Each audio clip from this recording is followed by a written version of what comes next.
She intends to change the future. Killing Dyson might actually prevent the war. We got Skynet by the balls now, don't we?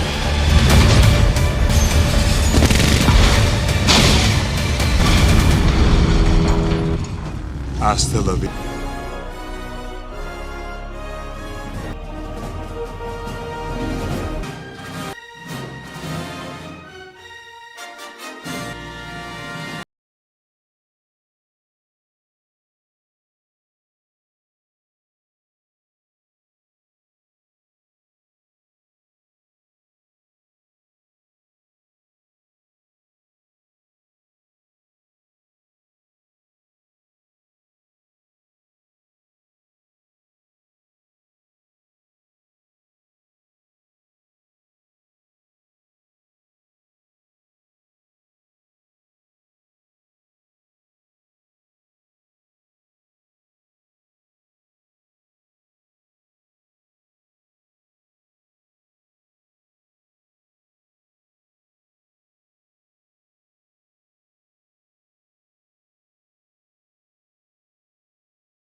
Ended on August 29th, 1997.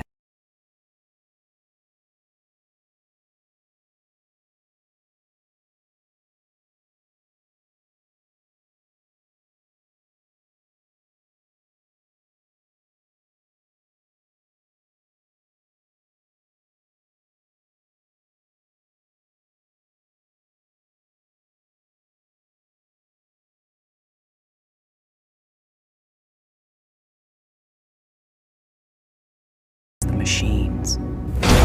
Skynet sent two Terminators.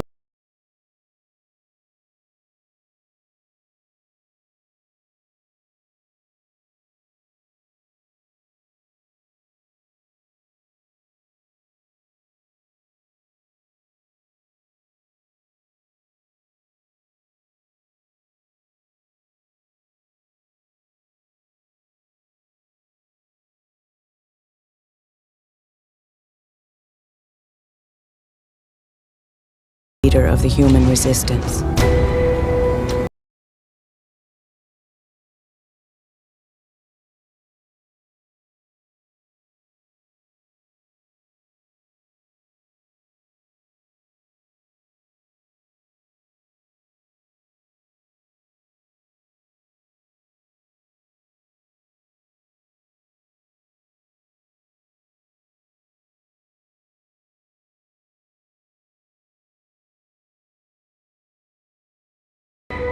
Get down.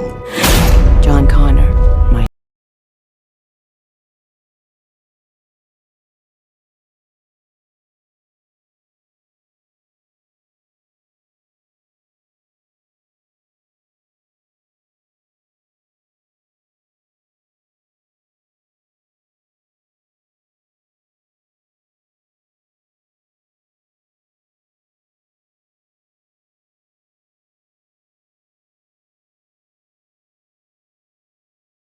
What's he done now? There was a guy here this morning looking for him, too.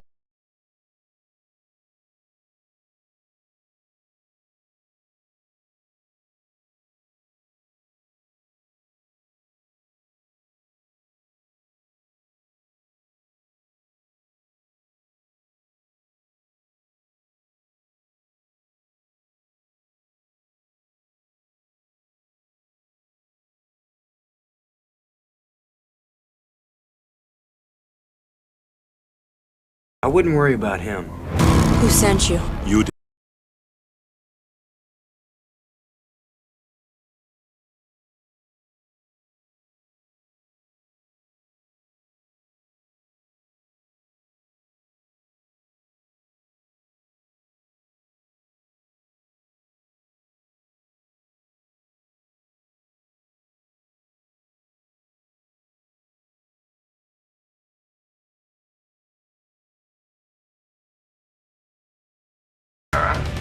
Good morning, Dr. Silberman.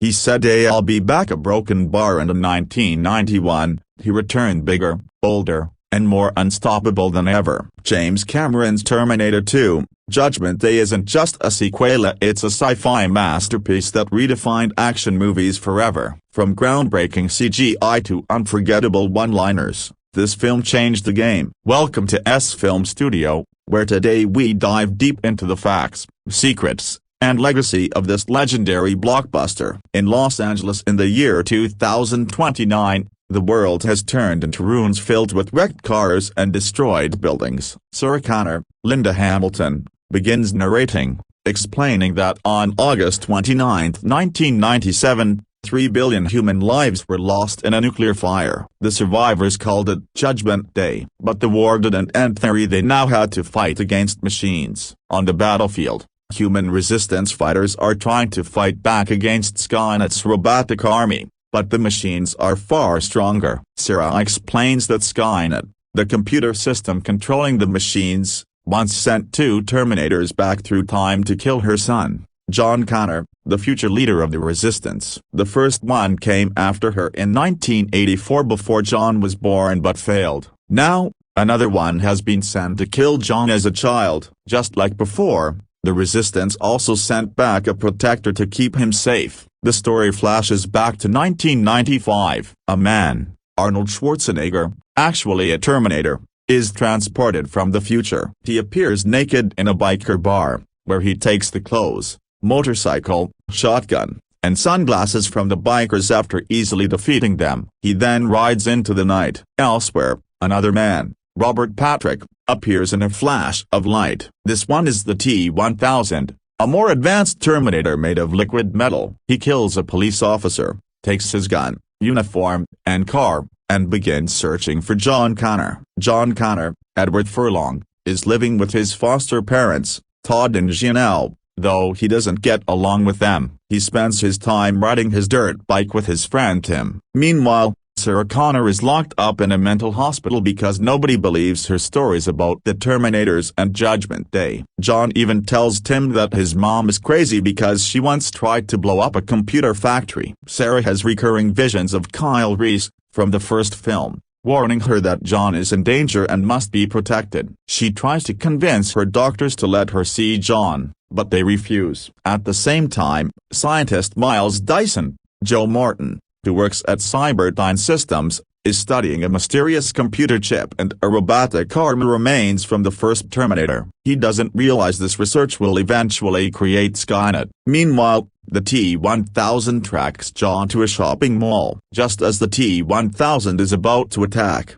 the Terminator appears and opens fire on him. The two battle, but the T-1000 quickly recovers from his wounds, showing that he can heal and reshape his liquid metal body. John escapes on his bike, with the T-1000 chasing him in a truck. At the last moment, the Terminator saves John on his motorcycle, blowing up the truck and buying them time to escape. But the T-1000 survives unharmed. John realizes the Terminator is not there to kill him but to protect him. The Terminator explains that John himself reprogrammed it in the future to keep him safe. He also tells John that the T-1000 is an advanced model that can take on the appearance of anyone it touches and form sharp weapons but cannot transform into complex machines. John calls his foster parents to warn them, but the Terminator pretends to be John's voice and asks a trick question. When the wrong answer comes back, the Terminator confirms that the T-1000 has already killed them. Meanwhile,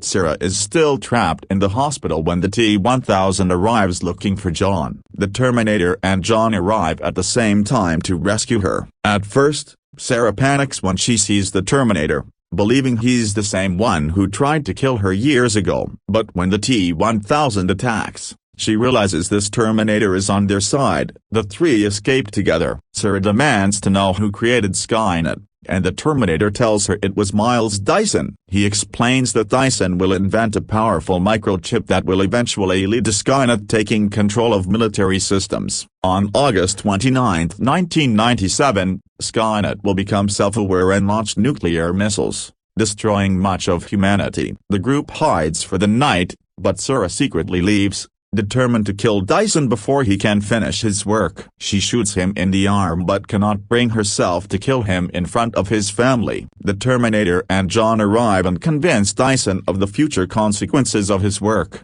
Dyson agrees to help destroy everything related to his research. Together, they break into Cyberdyne Systems and blow up the lab. The police arrive, and Dyson is fatally wounded but sacrifices himself by detonating explosives to ensure Skynet's technology is destroyed. The T-1000 arrives shortly after and chases the trio in a helicopter and later a truck. The pursuit ends in a steel factory, where the T-1000 is temporarily frozen by liquid nitrogen and shattered by the Terminator. However, he reforms and continues the fight. The Terminator battles the T-1000 but is badly damaged. With Sarah and John nearly cornered, the Terminator reactivates and manages to push the T-1000 into a vat of molten steel, where it finally melts away. Knowing that even his own chip must be destroyed to ensure the future's safety, the Terminator insists on lowering himself into the molten steel as well. John begs him not to go, but the Terminator explains it's the only way. He sacrifices himself,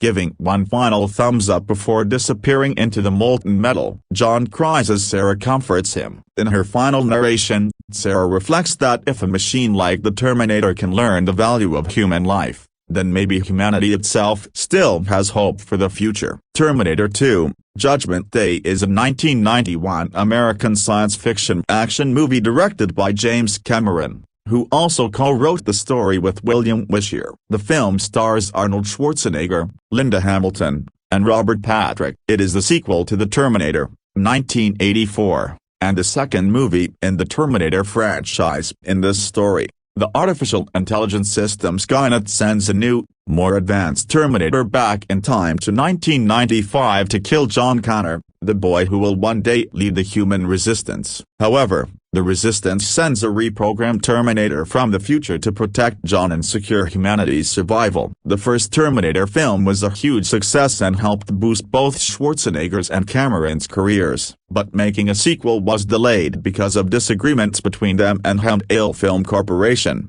which partly owned the rights to the movie. In 1990, Schwarzenegger and Cameron convinced Carolco Pictures to buy the rights from producer Galen Hurt and Hand-Ale, which was having financial problems. With a release planned for the next year, Cameron and Wisher only had 7 weeks to write the script. Filming began in October 1990 and lasted until March 1991, taking place around Los Angeles. The budget was around $94 $102 million, making it the most expensive movie ever made at the time. The groundbreaking visual effects were created by Industrial Light Magic, ILM, including the first use of a computer-generated main character in a big Hollywood film. Because of the complex effects, The movie ran behind schedule, and final prints were not delivered to theaters until the night before its release on July 3, 1991. When it finally came out, Terminator 2 was both a critical and box office hit. It turned between $519 and $520.9 million worldwide,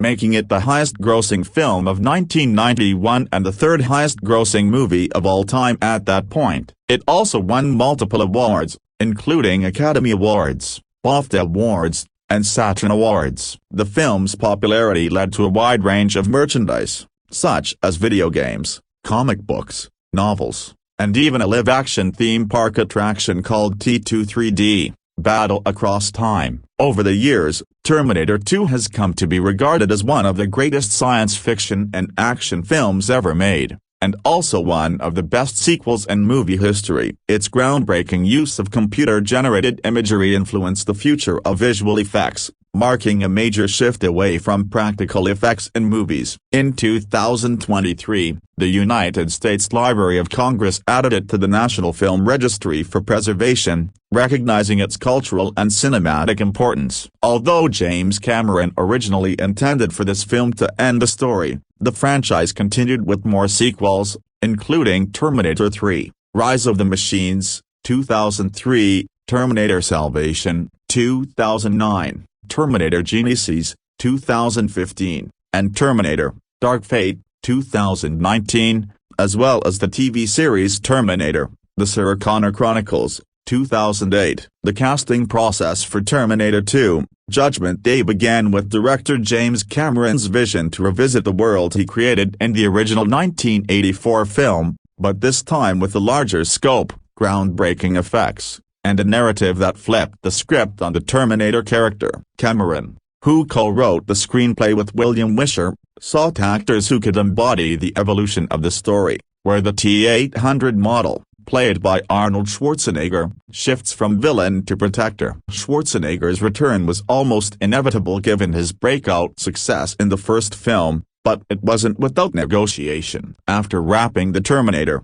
Cameron and Schwarzenegger had already begun exchanging ideas for a sequel during informal discussions, as revealed in behind-the-scenes accounts. Schwarzenegger, whose star power had skyrocketed with films like Commando and Predator, was eager to reprise the role, but Cameron wanted to humanize the cyborg, giving him lines and a heroic arc. This decision stemmed from Cameron's desire to subvert expectations, turning the unstoppable killer into a father figure for young John Connor. Schwarzenegger's physical presence via his 6'2" frame and bodybuilding background remained perfect for the T-800, but he had to adapt to a more nuanced performance, learning to convey emotion through subtle expressions rather than dialogue. In preparation, Schwarzenegger trained rigorously, maintaining his iconic physique while practicing motorcycle stunts and weapon handling to ensure authenticity in action sequences. One anecdote highlights how Cameron convinced Schwarzenegger to say fewer lines,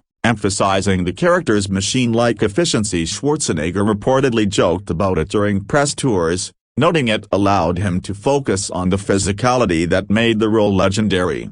Linda Hamilton's casting as Sarah Connor represented a transformative journey, both for the character and the actress. In this first Terminator, Hamilton portrayed Sarah as a vulnerable waitress thrust into a nightmare, but for the sequel, Cameron envisioned her as a hardened warrior, institutionalized and obsessed with preventing Judgment Day. Hamilton, who had continued her career with roles in films like Children of the Corn and TV shows such as Beauty and the Beast, was Cameron's first choice due to their prior collaboration and their marriage at the time, though professional considerations took precedence. To prepare, Hamilton underwent an intense 13-week training regimen with Israeli commando Uzi Gal, working out 3 hours a day, 6 days a week, focusing on weightlifting, cardio, and weapons training. This transformed her body into a lean, muscular form that shocked the cast and crew at a pre-shoot dinner. Even Schwarzenegger admitted she looked more ripped than him, with veined arms that became a talking point in media coverage. Hamilton's preparation also included psychological depth. She drew from real-life stories of survivalists and PTSD sufferers to portray Sarah's paranoia and maternal ferocity. Casting director Mally Finn,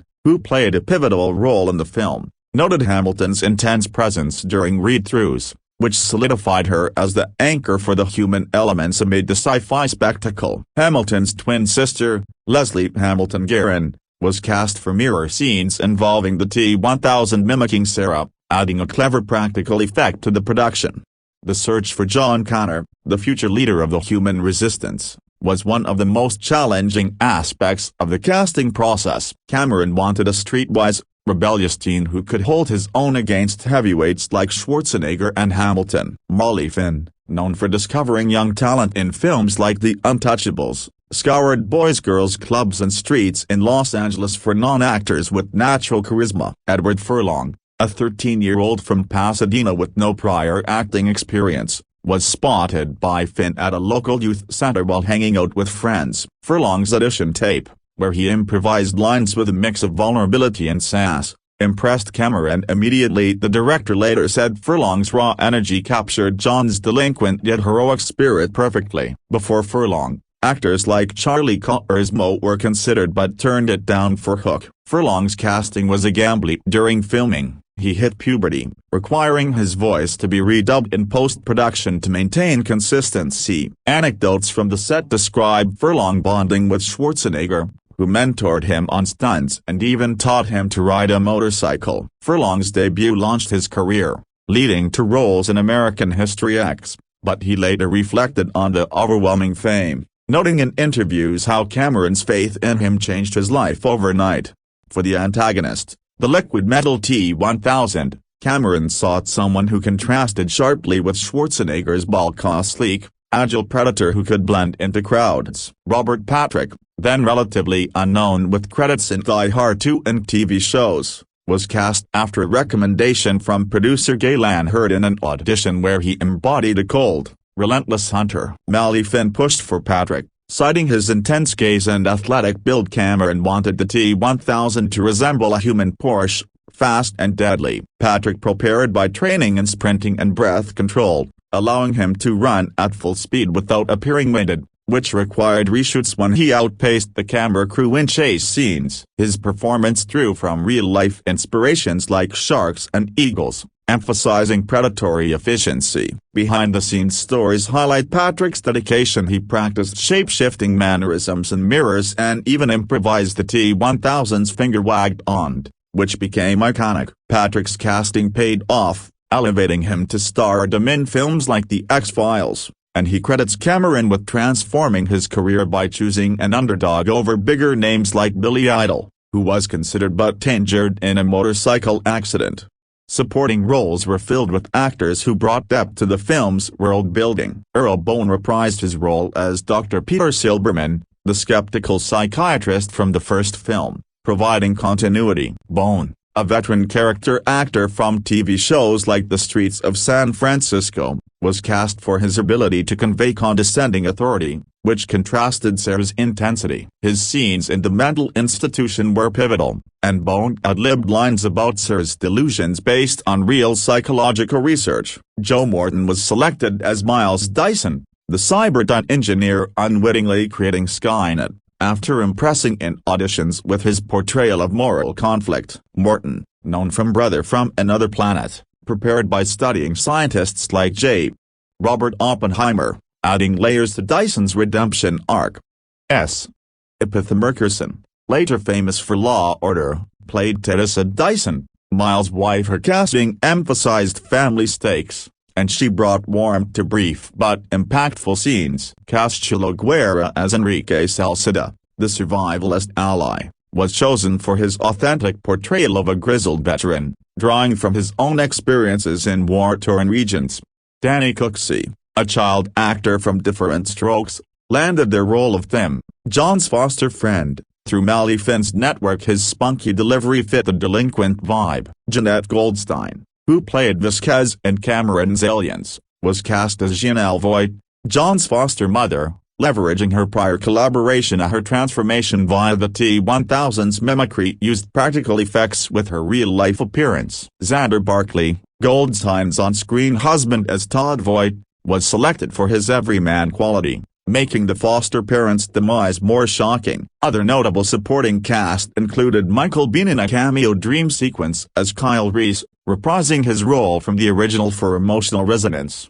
The rest of the cast, listed alphabetically, filled out the film's ensemble with memorable bit parts. Abdul Salam El Razak played the guard at the mental hospital, his stern presence amplifying escape tension. Casey Chavez as a kid in the mall scene added youthful energy to the chaos. Charles A. Tom Burrow, a stunt pilot, doubled as a helicopter pilot, blending acting with expertise. Dan Stanton and Don Stanton, identical twins, portrayed the Lewis brothers, one as a security guard, the other as the T-1000 mimic, enabling seamless practical illusions. Devon Nixon as Danny Dyson, Miles' son, brought innocence to the Dyson family dynamic. Diane Delano as a nurse provided subtle menace in the asylum. Don Lake as Mossberg, a cop, contributed to the T-1000's pursuit scenes. In relief, Christiansen played a hospital attendant, his brief role enhancing the institution's oppressive atmosphere. Gerard G. Williams as Jock,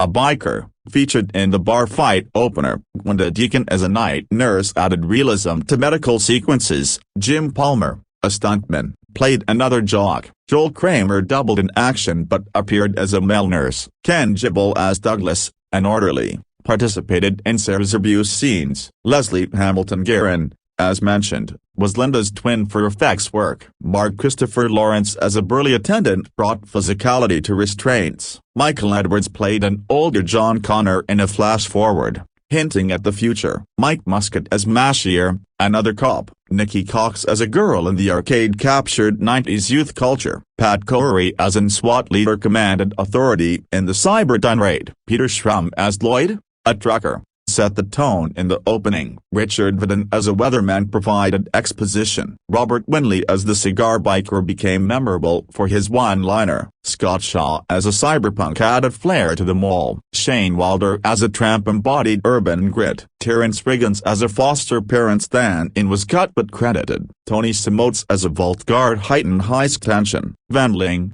a crew member, cameoed as a Cyberdyne worker. William Wisher Jr., the co-writer, appeared as a photographer. Uncredited roles rounded out the production. Colin Patrick Lynch as an attendant, Dean Norris as an SWAT commander later famous for Breaking Bada, and Denny Pierce as a biker all contributed without billing. J. Rob Jordan as a pickup truck driver, Jim DeStaffney as a SWAT rifleman, and others like Ed Darnison as an SWAT officer filled action beats. The casting emphasized diversity and realism, with Mally Finsey for talent ensuring even minor roles felt lived in. Anecdotes abound. Schwarzenegger mentored Furlong on set, teaching him phrases in Austrian German, while Hamilton's training inspired the crew to hit the gym. Patrick's sprinting prowess led to multiple takes when he lapped stunt performers. Cameron's hands-on approach included personally auditioning extras for the bar scene to capture authentic biker culture. Bones' reprise was a nod to fans, and Morton's Dyson role sparked discussions on ethics and impression for 1991. Expanding on Schwarzenegger's involvement, his contract negotiations included profit shares, reflecting his box office draw. He insisted on no on-screen killing of humans to keep the T-800 heroic, a change Cameron embraced. Hamilton's preparation wasn't just physical. She learned lockpicking and field-stripping weapons, immersing herself in survivalist lore. Furlong's lack of experience meant on-set tutoring,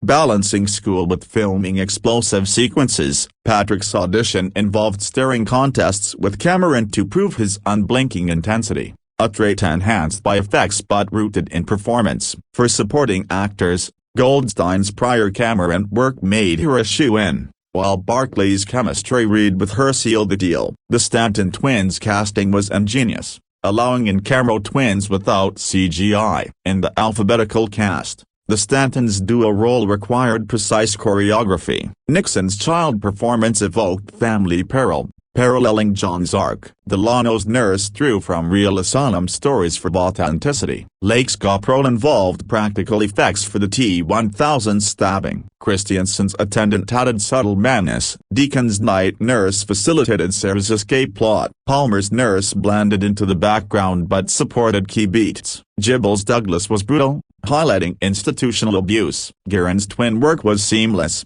fooling even the crew. Edward's future John teased sequels. Muscat's mashier-aided pursuits. Cox's girl embodied arcade innocence. Corey's SWAT leader commanded raids. Shrum's Lloyd kicked off the film. Vaughton's weatherman foreshadowed doom. Winley's biker quip became quotable. Shaw's cyberpunk nodded to genre tropes. Wilder as Tramp grounded LA scenes. Uncredited, Lynch's attendant. Norris Commandra his gravelly voice added gravitas and Pierce's biker enriched textures. Jordan's driver, Dee Staffney's rifleman, Arnis and Sophus all stunt performers doubling as actors. This ensemble, under Finn's guidance, created a cohesive world. Stories like Furlong's puberty voice changes required ADR sessions, while Hamilton's arms became a fitness benchmark. Patrick's breath control reshaped action filming. Cameron's choices ensured Terminator 2's casting was as revolutionary as its effects, blending stars with discoveries for enduring impact.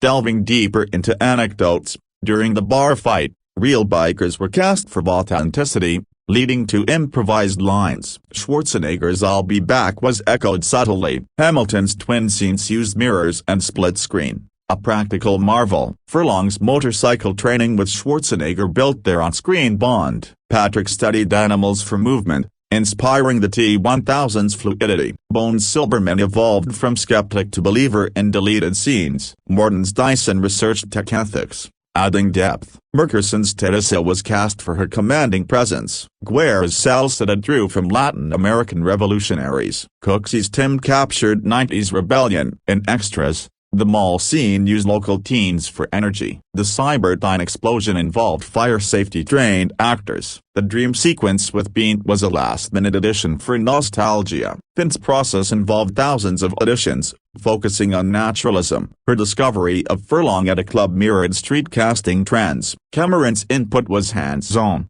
rejecting big names for fit. Schwarzenegger's preparation included cyborg mannerisms, like limited blinking. Hamilton's diet was protein-heavy, shedding fat for muscle. Furlong learned hacking lingo for authenticity. Patrick's run was clocked at speeds requiring slow motion. The twin scenes saved on VFX budget. Goldstein's death scene used prosthetics for gore. Production development and pre-production. The journey to create Terminator 2, Judgment Day began with the tremendous success of the original Terminator film, which earned $78.4 million against its modest $6.4 million budget. Schwarzenegger expressed interest in a sequel, saying, "I always felt we should continue the story. I told Cameron that right after we finished the first film." However, Cameron initially considered the original a complete story and was less enthusiastic about a sequel than Schwarzenegger. Development stalled until 1989 due to several factors,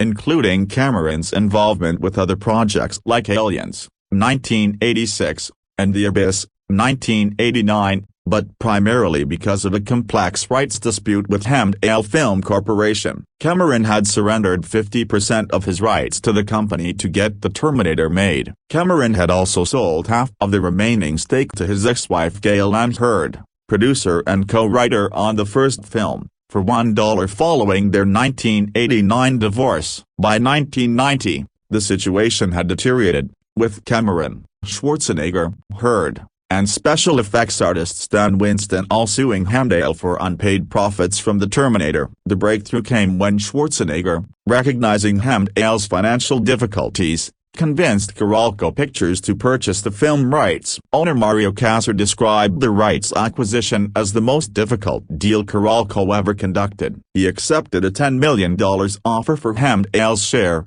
considering it a sum fabricated to ward him off, and paid Hurd $5 million for her share. The total cost of acquisition eventually rose to $17 million after factoring in incidental costs. The collaboration became a joint effort between several production studios: Carolco, La Studio Canal Plus, Cameron's Lightstorm Entertainment, and Hurd's Pacific Western Productions. TriStar Pictures handled U.S. distribution, with a contractual requirement that the film be ready for release by May 27, 1991. Memorial Day weekend. With such a tight deadline, Cameron had only 6 to 7 weeks to write the script. He brought in his frequent collaborator and the Terminator co-writer William Wisher in March 1990. They spent 2 weeks developing a film treatment based on Cameron's vision to form relationships between John Connor and the T-800. A concept Wisher believed was a joke. Their approach diverged significantly from the science fiction slasher theme of the original, focusing instead on the unconventional family bond formed between Sarah, John, and the T-800. Cameron described this relationship as the heart of the movie, comparing it to the Tin Man receiving a heart in The Wizard of Oz, 1939. The initial concept featured both Skynet and the Resistance sending identical T-800s into the past, both played by Schwarzenegger. However, Wisher believed a fight between two identical Terminators would be visually uninteresting. The pair briefly considered a larger Super Terminator, but found it uninteresting and adopted an early idea Cameron had for the Terminator, a liquid metal Terminator resembling an average-sized human in contrast to Schwarzenegger's large frame. The T-1000 character emerged as a revolutionary concept, designed to be Skynet's ultimate weapon. Cameron and Wisher had the T-1000 take on the appearance of a police officer, allowing it to operate with less suspicion while hunting John Connor. One of the most challenging aspects was depicting the T-800 as good without making it non-threatening. They solved this by giving it the ability to learn and develop emotions,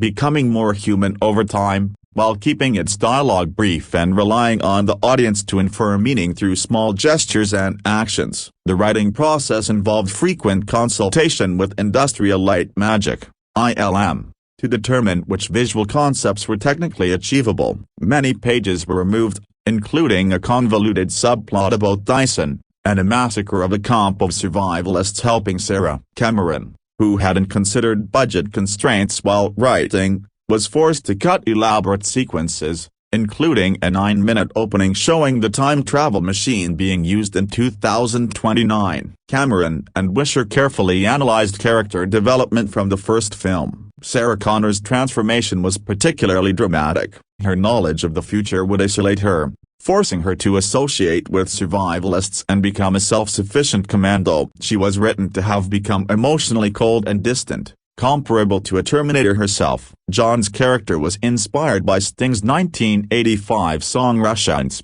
with Cameron reflecting on the lyrics "I hope the Russians love their children too" and the antithetical nature of nuclear war to life itself. The famous catchphrase "Hasta la vista, baby" originated organically from Cameron and Wisher's telephone conversations. They would end their calls with this phrase. After 3 days of script refinement, they flew to Cannes, where Terminator 2 was officially announced in early May 1990. The casting process brought both returning and new talent to the production. Schwarzenegger initially struggled with portions of the script, expressing concern about his character's non-lethal portrayal, which conflicted with his established action hero persona. Cameron explained his intention to defy audience expectations, leading Schwarzenegger to request simply, "Just make me cool." Despite these concerns, Schwarzenegger became interested in reprising his role after finding the character more complex and sympathetic than in the previous film. His compensation was substantial,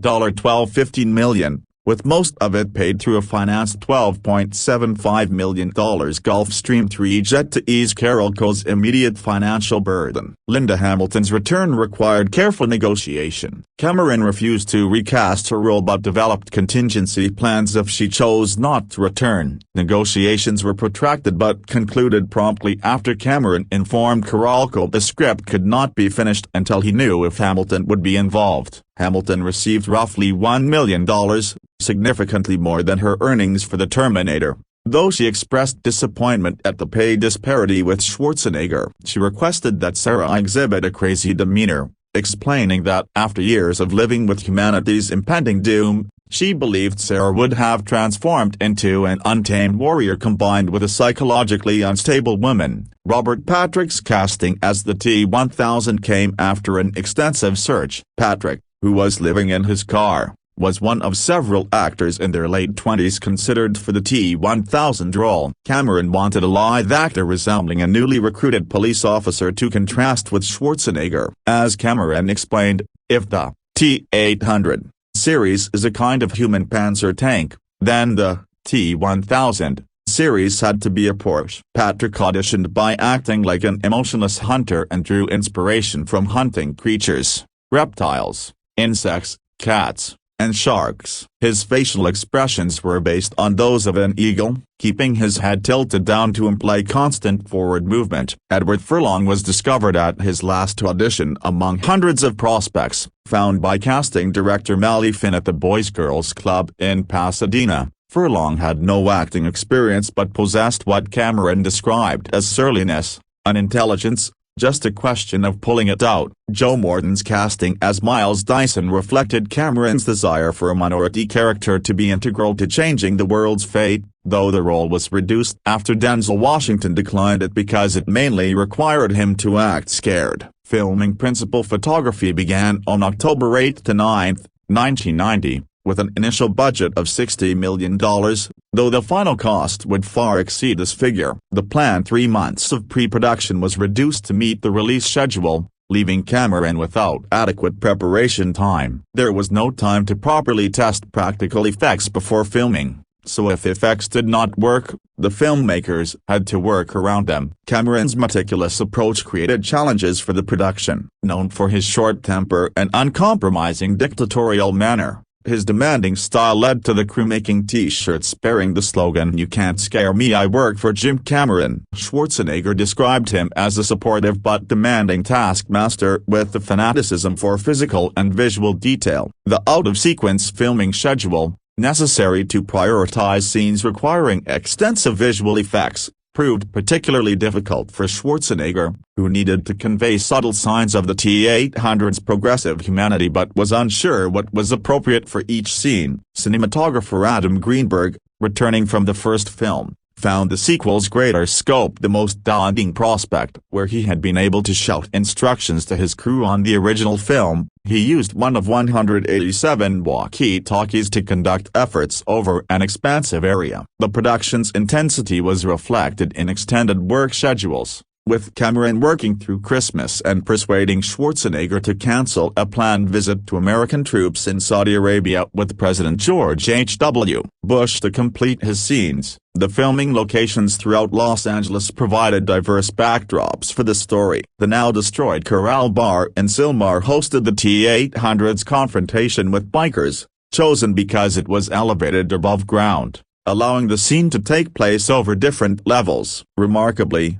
the 1991 police beating of Rodney King took place at the same location a week after filming, being captured on the same videotape his spectator used to capture the filming of the biker bar scenes. The T-1000's arrival was filmed at the 6th Street Viaduct, while John's ATM hacking occurred at a bank in Van Nuys. His foster parents' residence in Canoga Park was deliberately chosen for its generic appearance. The Terminator's mall confrontation was filmed inside Santa Monica Place, though exterior shots used Northridge Fashion Center due to lighter traffic. The subsequent chase sequence at Bull Creek Spillway showcased Patrick's physical training. His conditioning was so excellent that he could outrun John's dirt bike, necessitating an increase in the bike's maximum speed. Hospital scenes were filmed at Lakeview Terrace Hospital, standing in for Pescadero State Hospital, while the Peterson Automotive Museum served as its garage. During the hospital elevator scene where the T-800 fires a gun,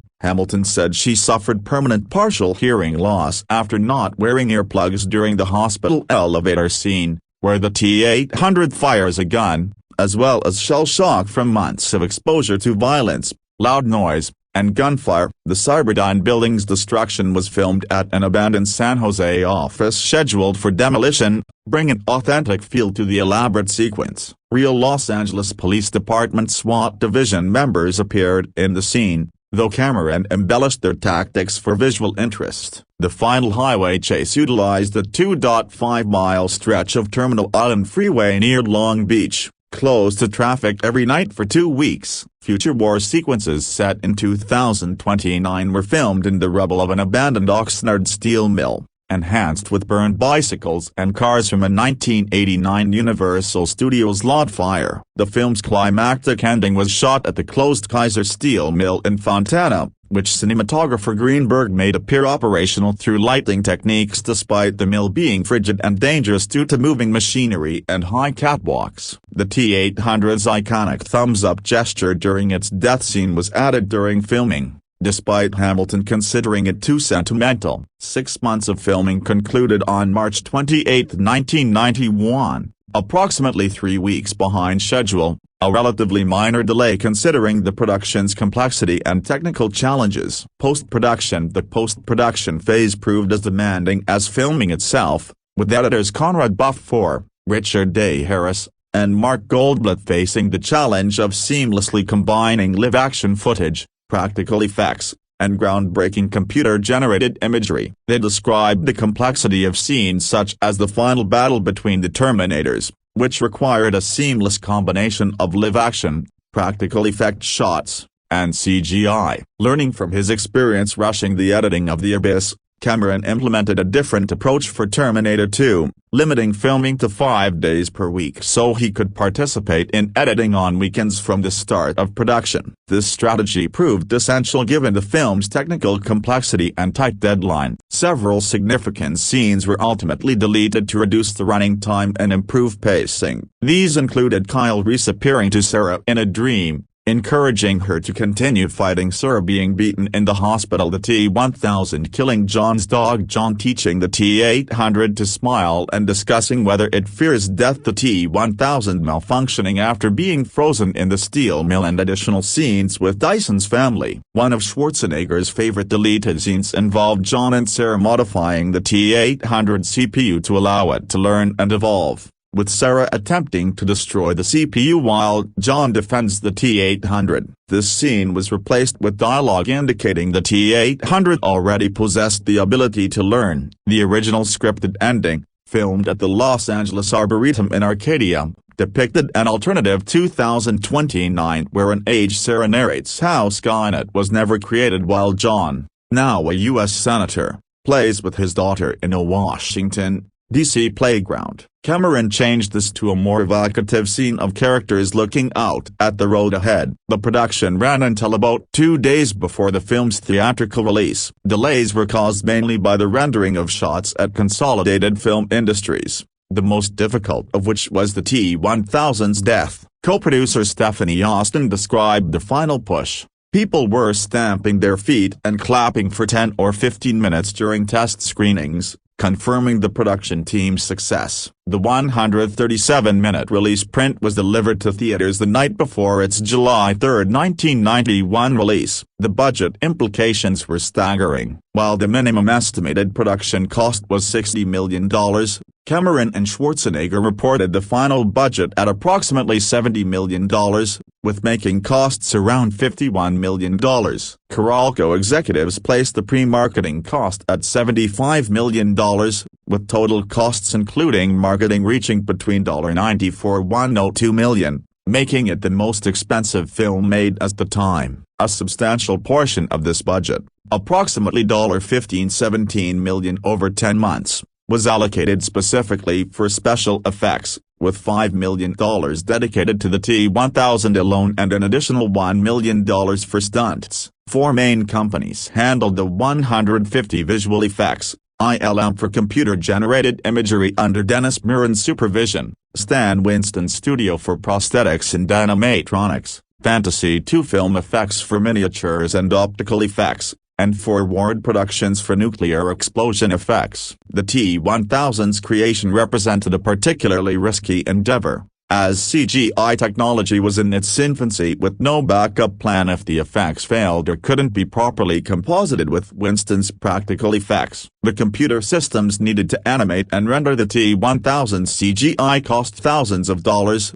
but creating the character also required various practical appliances, visual illusions, and specialized filming techniques. A team of up to 35 at ILM was required for the 5 minutes of T-1000 screen time, with the process so complex that rendering 15 seconds of footage could take up to 10 days. Music. Brad Fiedel's return as composer for Terminator 2 was met with industry skepticism, as professionals doubted his synthesizer-heavy style would suit the sequel's larger scale and budget. Fiedel quickly realized he would not receive the finished footage until late in the production after most effects were completed, which made it difficult to commit to decisions such as use of an orchestra because, unlike ambient music, the score had to accompany the on-screen action. Working from his garage in Studio City, Los Angeles, Fiedel collaborated closely with Cameron to develop a warmer musical tone appropriate for the film's focus on a nobler Terminator and young John Connor. While the Terminator's score had relied primarily on oscillators and synthesizers,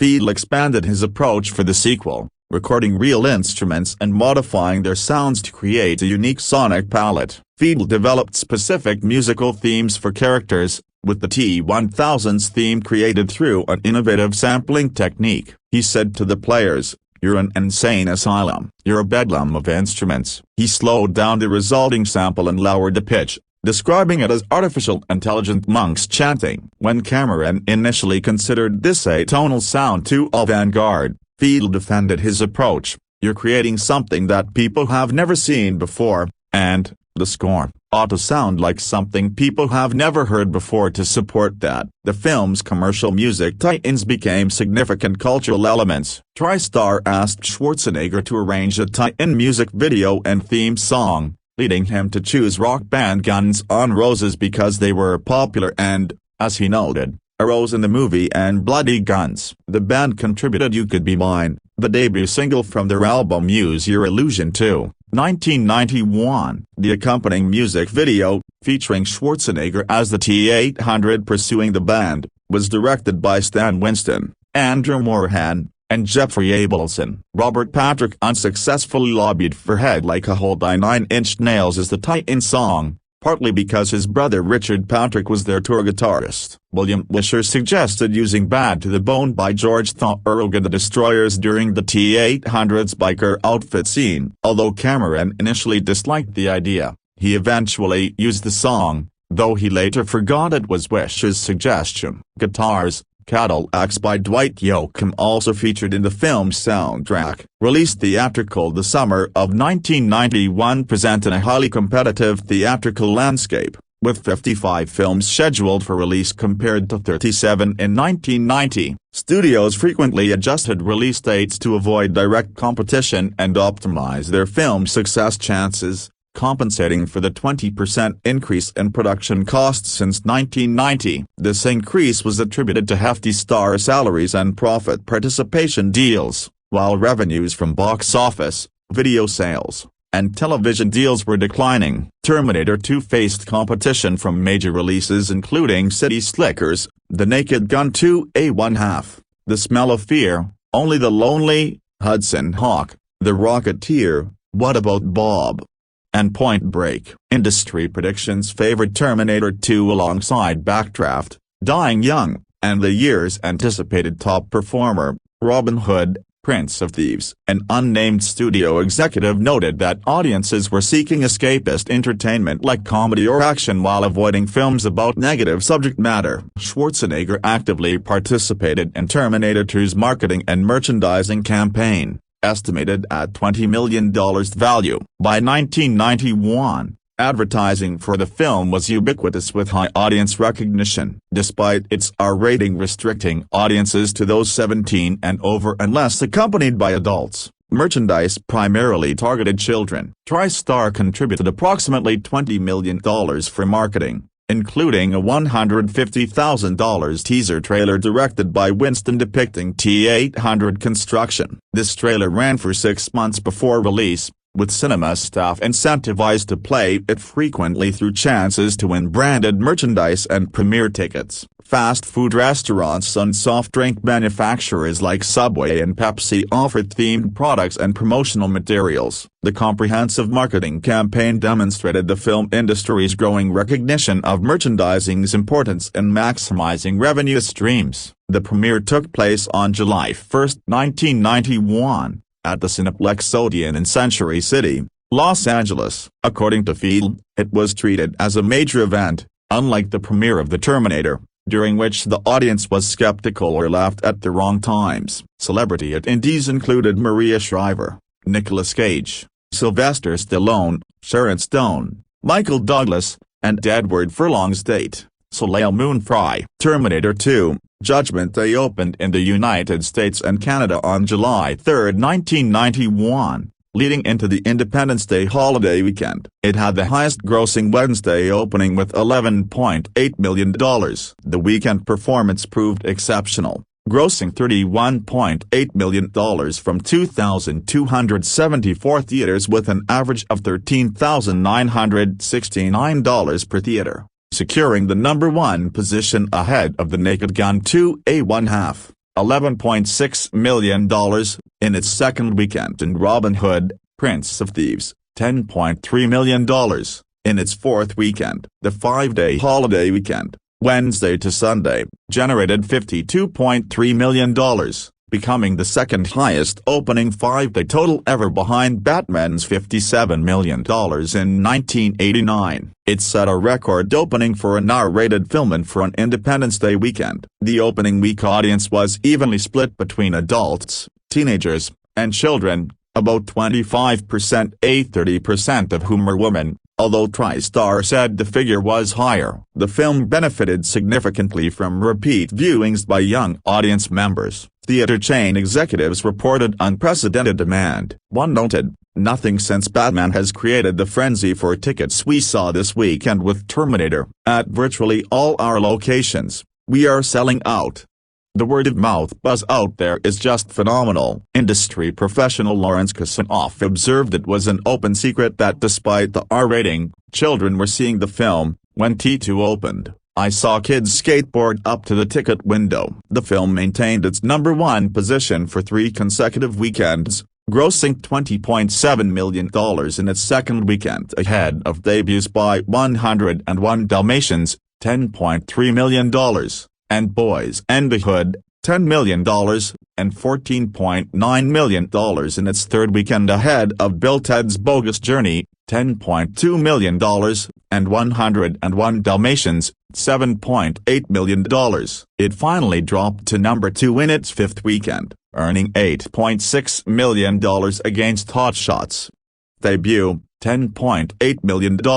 It remained in the top 5 highest-grossing films for 12 consecutive weeks and the top 10 highest-grossing films for 15 weeks. In total, Terminator 2, Judgment Day spent about 26 weeks in theaters in a total of 2,495 cinemas, and grossed $204.8 million, making it the highest-grossing film of the year, ahead of Robin Hood, Prince of Thieves, $165 million, Beauty and the Beast, $145 million, and The Silence of the Lambs, $130 million. International box office performance was equally impressive, setting numerous records worldwide. In the United Kingdom, it achieved a record 3-day opening weekend of $4.4 million and a 1-week record of $7.8 million, eventually grossing at least $30 million.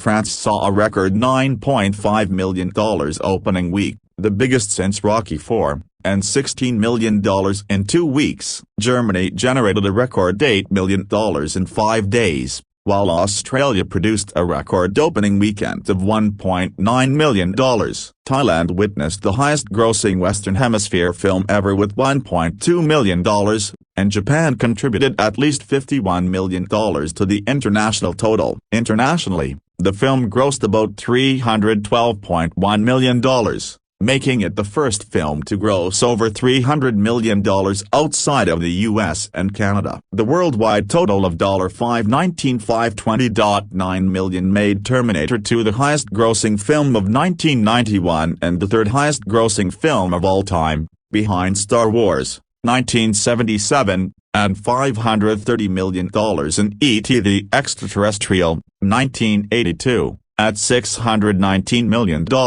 Home media on December 11, 1991, Terminator 2, Judgment Day was released on VHS and Laserdisc. The home video release proved extremely successful, with the record 714,000 copies shipped to US and Canadian retailers, becoming the best-selling rental by mid-January 1992. This success demonstrated the growing importance of the home video market in extending a film's revenue lifecycle. The evolution of home media formats allowed for expanded content releases. A special edition Laserdisc was released in 1993, featuring a 15-minute extended version that was toward deleted scenes, along with interviews, storyboards, designs, and additional unrest toward deleted scenes. Cameron specifically avoided using the label director's cut, explaining that he considered the theatrical releases definitive, with extended versions serving as opportunities to rest toward depth and character made omissible by theatrical running time. The DVD format's arrival brought new possibilities for home entertainment. The theatrical version was released on DVD in 1997, followed by an Ultimate Edition DVD in 2000 containing theatrical and special edition cuts,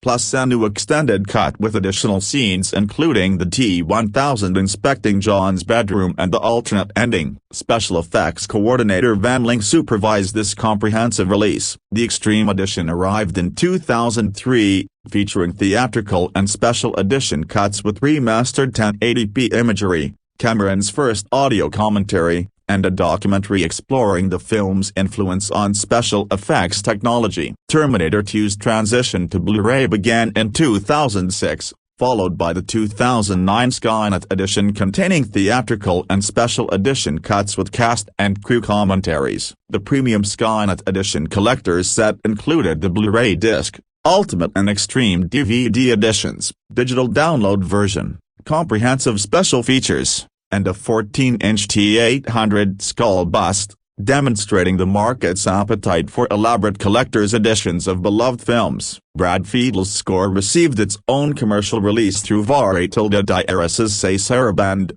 spending 6 weeks on the Billboard 200 chart and peaking at number 70. The theme song You Could Be Mine achieved significant commercial success, peaking at number 29 on the US Billboard 100 and performing well internationally in the United Kingdom, Australia, Germany, Spain, and Canada. Reception box office. Terminator 2, Judgment Day's box office performance exceeded all expectations, establishing new benchmarks for R-rated films and summer blockbusters. The Los Angeles Times estimated after the theater and distributor cuts, the box office returns to Carolco would be well over 20% of the film's cost, providing substantial returns on their massive investment. The domestic success was remarkable for an R-rated film, traditionally limited in audience appeal. The record-breaking Independence Day weekend opening of $52.3 million over 5 days demonstrated audiences' enthusiasm for the sequel, while the film's longevity in theaters,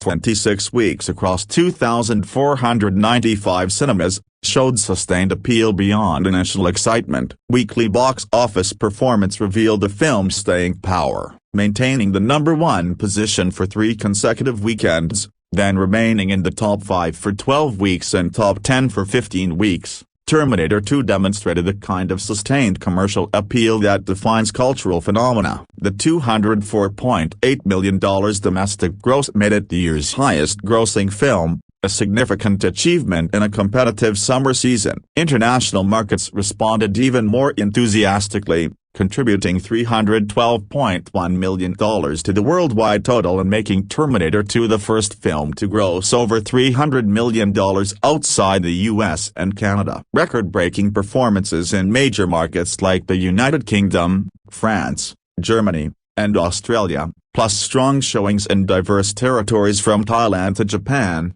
demonstrated the film's universal appeal. The worldwide total of $519,520.9 million represented a massive return on the $94,102 million investment, validating Carolco's expensive gamble and establishing new standards for blockbuster filmmaking costs and returns, becoming the third highest-grossing film of all time behind Star Wars and E.T. placed Terminator 2 among cinema's most commercially successful achievements. Critical response. Terminator 2, Judgment Day received widespread critical acclaim, with reviewers praising multiple aspects of Cameron's ambitious sequel. Many reviews focused on the revolutionary physical, special, and makeup effects, with critics describing them as revolutionary, spectacular, and calling the T-1000 a technological wonder. The consensus emerged that Cameron's ability to realize cinematic action blockbusters was unmatched in contemporary filmmaking. Janet Maslin said that at his best, despite occasional lapses into melodrama, Cameron's work is akin to that of director Stanley Kubrick. This comparison to one of cinema's most revered auteurs indicated the high regard critics held for Cameron's technical mastery and visual storytelling. Critics noted significant thematic depth beyond the spectacular action sequences. Both Maslin and the Austin Chronicle commented on the kindness and compassion in the film, with the Austin Chronicle contrasting it to the lack of a moral message in the Terminator. Peter Travers described it as a visionary parable, though critics also noted the muddled message about protecting human life and peace through extreme violence to prevent nuclear weapons, war, and technological dependence. Narrative structure received mixed assessment from critics. Owen Gleiberman said the first hour has a genuine emotional pull, and according to Roger Ebert, the initial concept of a boy finding a father figure in a Terminator that is learning to be human is intriguing, but Gleiberman said the narrative weakens once Hamilton's character joins the group. Several critics felt the film stumbled after hours of relentless action and concluded with the conventional climax, though Gleiberman praised the final battle between the T-1000 and protagonists. Some critics found the sequel less intellectually satisfying than the original. Empire's Review and Terence Rafferty considered the film's narrative less idea-driven than The Terminator, while Gleiberman noted that despite being an effective and witty thriller, Terminator 2 came across as an expensive B-movie when compared with visionary spectacles like the Mad Max series and RoboCop. 1987. Performance evaluations were generally positive across the cast. Critics appreciated the twist on Schwarzenegger's action hero persona, with Ebert and Maslin among others praising the decision to make him a hero who doesn't kill enemies. David Anson and Gleiberman found humor in the T-800's non-lethal methods and efforts to become more human-like. Maslin and Hal Hinson agreed that, as in The Terminator, Schwarzenegger's role perfectly suited his acting abilities, with Hinson noting Schwarzenegger portrayed more humanity as a machine than when playing normal people. However, not all critics embraced these character changes. Empire suggested the transformation was a concession to Schwarzenegger's young fans, while Peter Travers called the T-800's death a cornball scene out of place for both the actor and film. The T-1000 received widespread critical praise for combining Patrick's chilling expressionless performance with advanced special effects, creating what critics called an implacable, show-stopping villain. Empire declared the character one of the great monsters of the cinema. However, some critics noted limitations. Gleiberman felt the character's absence from much of the film's second act was detrimental, while Hinson wrote that the T-1000 lacked any soul and thus provided no way for audiences to identify with it. Linda Hamilton's transformation drew unanimous critical praise, with critics describing her portrayal of a fierce female hero with impressive physique that outshined other action heroines like Sigourney Weaver's Ellen Ripley in Cameron's Aliens, 1986. However, some publications found Sarah Connor's narrations about peace heavy-handed, overused, and unintentionally amusing. Supporting performances also received recognition. Edward Furlong was praised for delivering a natural performance at a young age, while Hal Hinson noted that despite limited screen time, Joe Morton made a strong impression as Miles Dyson. Audience reception was overwhelmingly positive, with CinemaScore polling revealing an average grade of A+ on a scale from A+ to F, indicating exceptional audience satisfaction that matched critical acclaim. The film's awards recognition reflected its technical achievements and popular success. At the 1992 Saturn Awards, Terminator 2 won Best Science Fiction Film, Best Director, James Cameron, Best Actress, Linda Hamilton, Best Performance by a Younger Actor, Edward Furlong, and Best Special Effects, while also receiving a Best Actor nomination for Arnold Schwarzenegger. The 18th People's Choice Awards honored it as Favorite Motion Picture. The 45th British Academy Film Awards recognized technical excellence with wins for Best Sound, Lee Orlov, Tom Johnson, Gary Ridstrom, Gary Summers, and Best Special Visual Effects, Stan Winston, Dennis Muren, Gene Warren Jr., Robert Skotak, plus a nomination for Best Production Design, Joseph Nemec III. The Academy Awards provided the most significant recognition, with 4 wins at the 64th ceremony. Best Makeup, Winston and Jeff Dawn. Best Sound, Orlov, Johnson, Rydstrom, and Summers. Best Sound Effects Editing, Rydstrom and Gloria Borders, and Best Visual Effects, Murin, Winston, Warren Jr., and Skotak. The film also received nominations for Best Cinematography, Adam Greenberg, and Best Film Editing, Conrad Buffour, Mark Goldblatt and Richard Day Harris. Terminator 2 became the first film to win an Academy Award when its predecessor had not been nominated, highlighting its technical achievements. The 1992 MTV Movie Awards provided broader popular recognition with 6 wins: Best Movie, Best Action Sequence, LA Freeway Scene, Best Breakthrough Performance, Furlong, Best Female Performance, Hamilton, Best Male Performance, Schwarzenegger, and nominations for Best Song from a Movie, You Could Be Mine, Best Villain, Robert Patrick, and Most Desirable Female, Hamilton. The film also received a Hugo Award for Best Dramatic Presentation, Cameron and William Wisher Jr., recognizing its contribution to science fiction cinema. The film's impact extended beyond awards to career advancement for its principal actors. Industry professionals recognized Schwarzenegger as the top international star, ahead of established names like Mel Gibson and Tom Cruise. The success marked the beginning of a lasting friendships between Schwarzenegger and Cameron,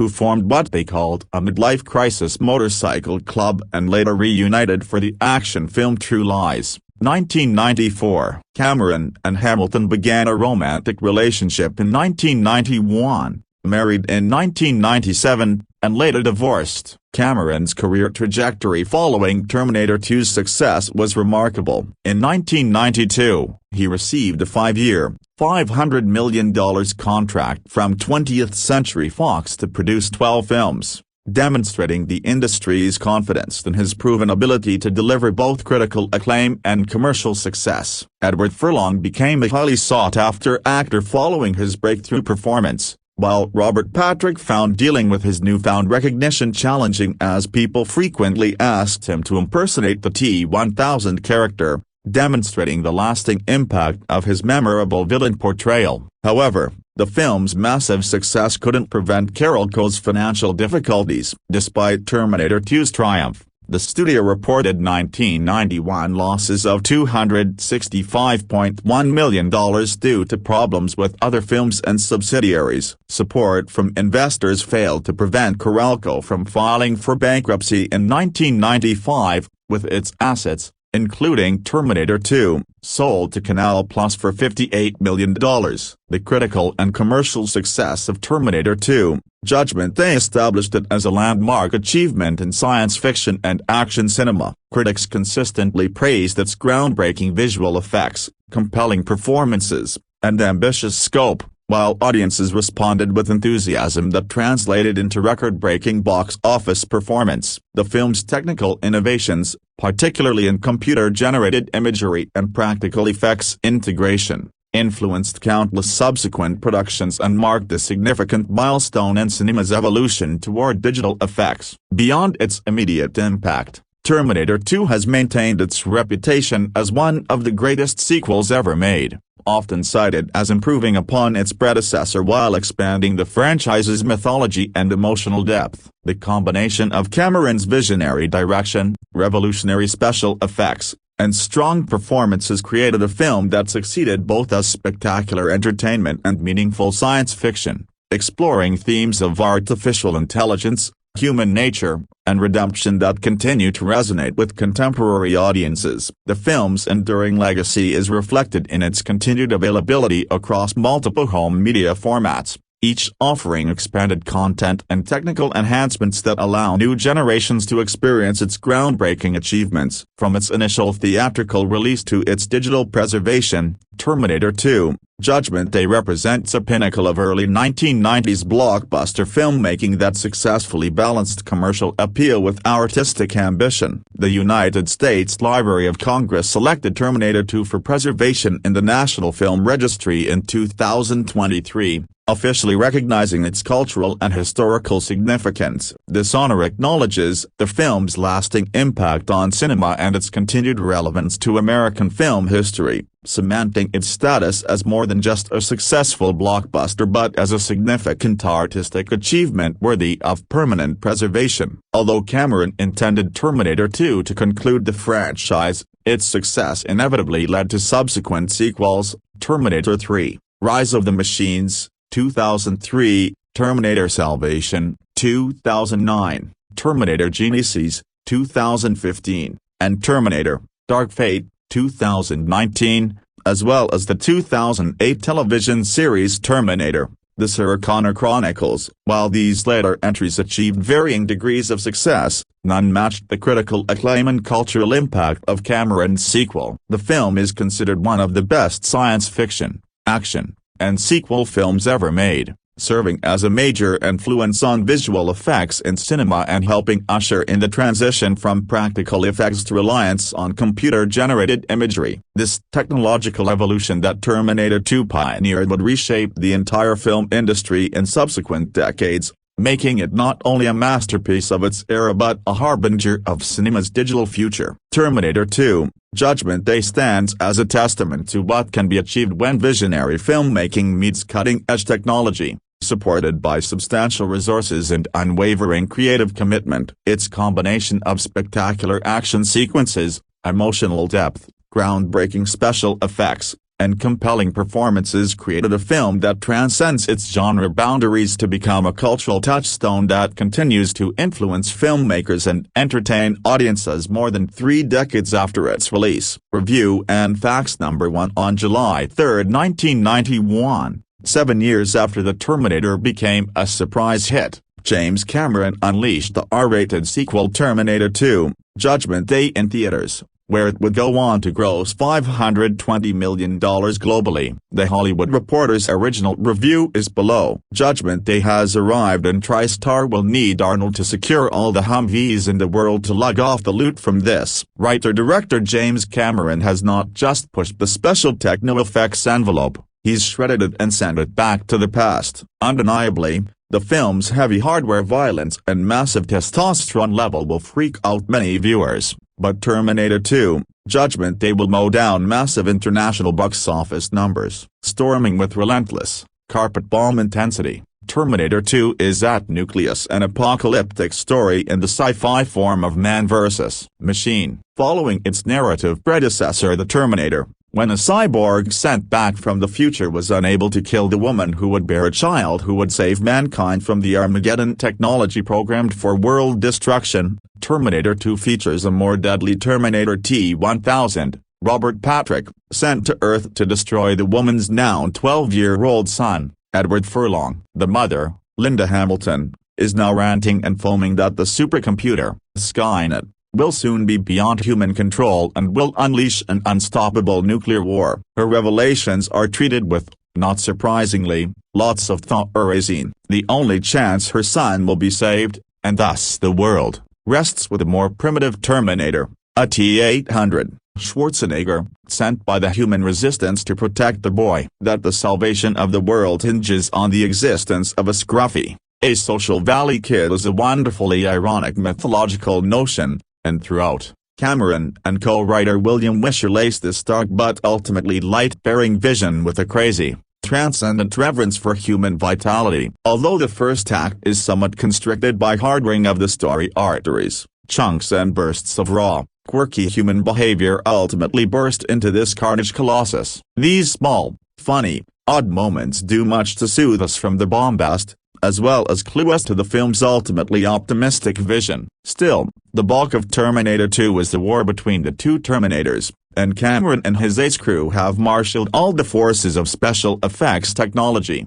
as well as motorcycle maintenance, to accomplish this staggering one-on-one blowout. Throughout, state-of-the-art technical contributions thunder-like explosions. Adam Greenberg's torrid cinematography, Conrad Buff, Mark Goldblatt and Richard Day Harris' kinetic cuts, Joseph Nemec III's visionary production design together with Brad Fiedel's heart-pounding score and Gary Ridstrom's percussive sound design infused Terminator 2 with the power and force a quantum leap beyond its generic peers. The players, astoundingly, more than hold their own against this torrential visual, oral onslaught. Schwarzenegger is not only back, but he's more imposing and heroic than ever. His comic sense, once again, is one of the strongest parts of his arsenal and often helps to save the action from its massive musculature. Furlong's nervy performance as the nervy 12-year-old savior catapults the story to its fullest human dimension, while Hamilton is superb as his gutsy mother. We will forego passing judgment on the special effects contributors. A. Stan Winston for the Terminator effects,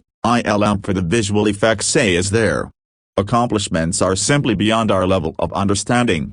A. Dwayne Byard, originally published on July 1, 1991. Number 2. Terminator 2, Judgment is a groundbreaking sci-fi action thriller starring Arnold Schwarzenegger as the titular Terminator, directed by James Cameron. This was the highest-grossing film of 1991 and has since gone on to receive many accolades. What is immediately interesting is the inverted moral value of the Terminator. Cameron uses it as a white canvas that tries to take on human virtues. A far cry from the ruthless killing machine in first installment of the franchise. The film's exploration of the site trying to become more human doesn't quite lead to a full painting being formed. However, the idea is explored enough to leave the viewer with the thought of what could be. Despite the pre-apocalyptic backdrop, there is this sense of optimism that propels the film along. There are definitely moments where the plot feels quite contrived and predictable, as typical of a James Cameron film, or most action blockbusters for that matter. You know when a certain character is going to pull through and you roll your eyes at the circumstance events that just happen to transpire. There are a number of issues and puzzles that arise from the time travel aspect of the film, but it's not worth digging into these too deeply. The director certainly doesn't, as he pretends they don't exist. Despite the interesting premise, a viewer shouldn't go into this expecting that much in the way of poignancy or artistry. However, that's not to say that there isn't merit here. There most definitely is, but it arises almost exclusively in the action. The action scenes in this film are great and certainly provide a strong thrill. The main character chemistry is to be found between the Terminator and John Connor, and it serves as the emotion base for the film. This is a very fun action film with a strong aesthetic that has ingrained itself deeply into popular culture. It's not worth taking incredibly seriously, but it's strong on the entertainment value and was somewhat innovative for the time, so I feel a score of a 4 or 5 is deserving. A recommendation for those who are looking for a fast and stylish action film. Number 3. In the future battle between man and machine, John Connor will be key to the preservation of human life. Hence, one cyborg is sent back from the future to kill him and one to protect him. The twist: this time the protector is in the same shape as the killer sent back to destroy the boy in the first film, Arnold Schwarzenegger, tipping the scales at a reputed $100 million. This is allegedly the most expensive movie ever made. The original 1984 film cost 1/12 as much. But obviously the nice people at Carolco did their sums right, because this sequel hauled in more than the gross of the first picture, in its first 2 days of release in America. With James Cameron needing to re-establish himself commercially after the semi-flop of The Abyss, and Big Arnie revisiting the role that still stands as his best, there was obviously a lot of pressure on this one to deliver the goods. And it certainly does. No one can walk out of this and say they didn't see the whole 100 mil up there on the screen in exploding vehicles, wrecked buildings, monster effects and sheer sweaty action. It opens with an intriguing rerun of the first movie's premise as a gigantic cyborg, Schwarzenegger, and a slimline ordinary Joe, Patrick, are zapped back from the future, this time to seek out 10-year-old John Connor, Edward Furlong, the son of the heroine,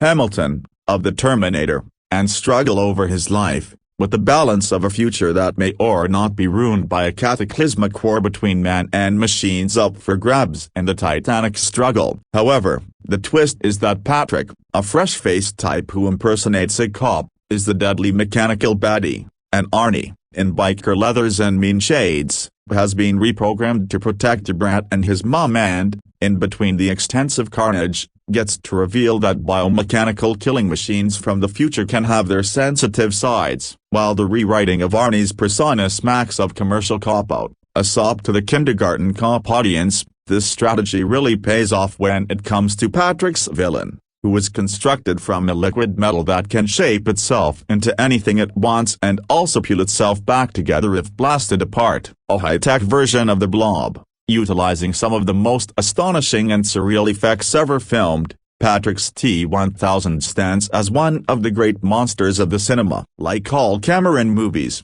this shuffles its character stuff out of the way in the first two-thirds, and then delivers a succession of untoppable climaxes that are routinely out-hosted by the next set piece. Because it is a sequel, it's less satisfying than the more idea-driven original, but this is still top-flight kick-ass entertainment, and firepower fans will be in heaven when Arnie does his shotgun whirl. Because it is a sequel, it's less satisfying than the more idea-driven original, but this is still top-flight kick-ass entertainment. Number 4 in Terminator 2, Judgment Day, the future once again comes hunting to kill John Connor. Though the world after the nuclear holocaust of 1997 is ruled by machines, a single man can still make a difference, and that man is Connor, who is a youngster as the movie opens but is destined to grow up into the leader of the human resistance movement against the cyborgs. You will recall from the original The Terminator, 1984, or perhaps you will not, that the first Terminator, played by Arnold Schwarzenegger, was sent back from the future to kill Connor's mother, Linda Hamilton. That mission failed, and the young man was born, and so, now, in Terminator 2, two Terminators journey back from the future, a good one, played by Schwarzenegger, who was assigned to protect young Connor, and a bad one, played by Robert Patrick, whose mission is to destroy him. Terminators, by the way, look like humans but are made of high-tech materials and have computer brains. The bad one, named T-1000, was apparently named after his great-grandfather, a Toshiba laptop. You'd think those machines of the future would realize that their mission is futile, that, because Connor is manifestly the leader of the human resistance, their mission to kill him obviously must fail. But such paradoxes are ignored by Terminator 2, which overlooks an even larger one. If indeed, in the last scene of the film, the computer chips necessary to invent Terminators are all destroyed, then there couldn't have been any Terminators. So how come they exist in the first place? Science fiction has had fun toying with such paradoxes for generations, but Terminator 2 takes the prudent course of simply ignoring them and centering its action in the present, where young John Connor, Eddie Furlong, is a wild street kid, being raised in a foster home because his birth mother, Hamilton, is a prisoner in a mental hospital. They think she's crazy, of course, because she keeps trying to warn mankind about the approaching nuclear disaster. From the opening chase scene in which young Connor, on a fast motorcycle, outruns T-1000, at the wheel of a semi, Terminator 2 develops a close relationships between the young boy and the good Terminator. Before long, young Connor Evan discovers that Schwarzenegger is programmed to follow his instructions, and so he orders the awesome machine to stop killing people. The result is a neat twist on the tradition of the Schwarzenegger special effects film. This time, instead of corpses littering the screen, the Arnold character shoots to maim or frighten. It's fun for a kid, having his own pet Terminator, and that's one of the inspirations in the screenplay by director James Cameron and William Wisher. Schwarzenegger becomes a father figure for young Connor, who has never met his own father because, as nearly as I can recall, his own father came from the future. Another intriguing screenplay idea is to develop the Terminator's lack of emotions like Mr. Spock in Star Trek. He does not understand why humans cry. Schwarzenegger's genius as a movie star is to find roles that build on, rather than undermine, his physical and vocal characteristics. Here he becomes the straight man in a human drama and in a human comedy, too, as the kid tells him to lighten up and stop talking like a computer. After the kid's mother is freed from the mental home, the threesome work together to defeat T-1000, while at the same time creating an unlikely but effective family unit. While that's happening on the story level, the movie surpasses itself with special effects. There are the usual car chases, explosions and fight scenes, of course, all well done, but what people will remember is the way the movie envisions T-1000. This cyborg is made out of a newly invented liquid metal that makes him all but invincible. Shoot a hole in him, and you can see right through him, but the sides of the hole run together again, and he's repaired and ready for action. These scenes involve ingenious creative work by Industrial Light Magic, the George Lucas special effects shop. The basic idea for T-1000 was first tried out by ILM in Abyss, 1990, in which an undersea station was invaded by a creature with a body made entirely of water. The trick is to create a computer simulation of the movement desired and then use a computer paint box program to give it surface color and texture. In this case, the appearance of liquid mercury. The computer images are then combined with the live-action T-1000 turns from shiny liquid into a human being through a dissolve from the effect to the actor. All of that work would simply be an exercise if the character itself were not effective,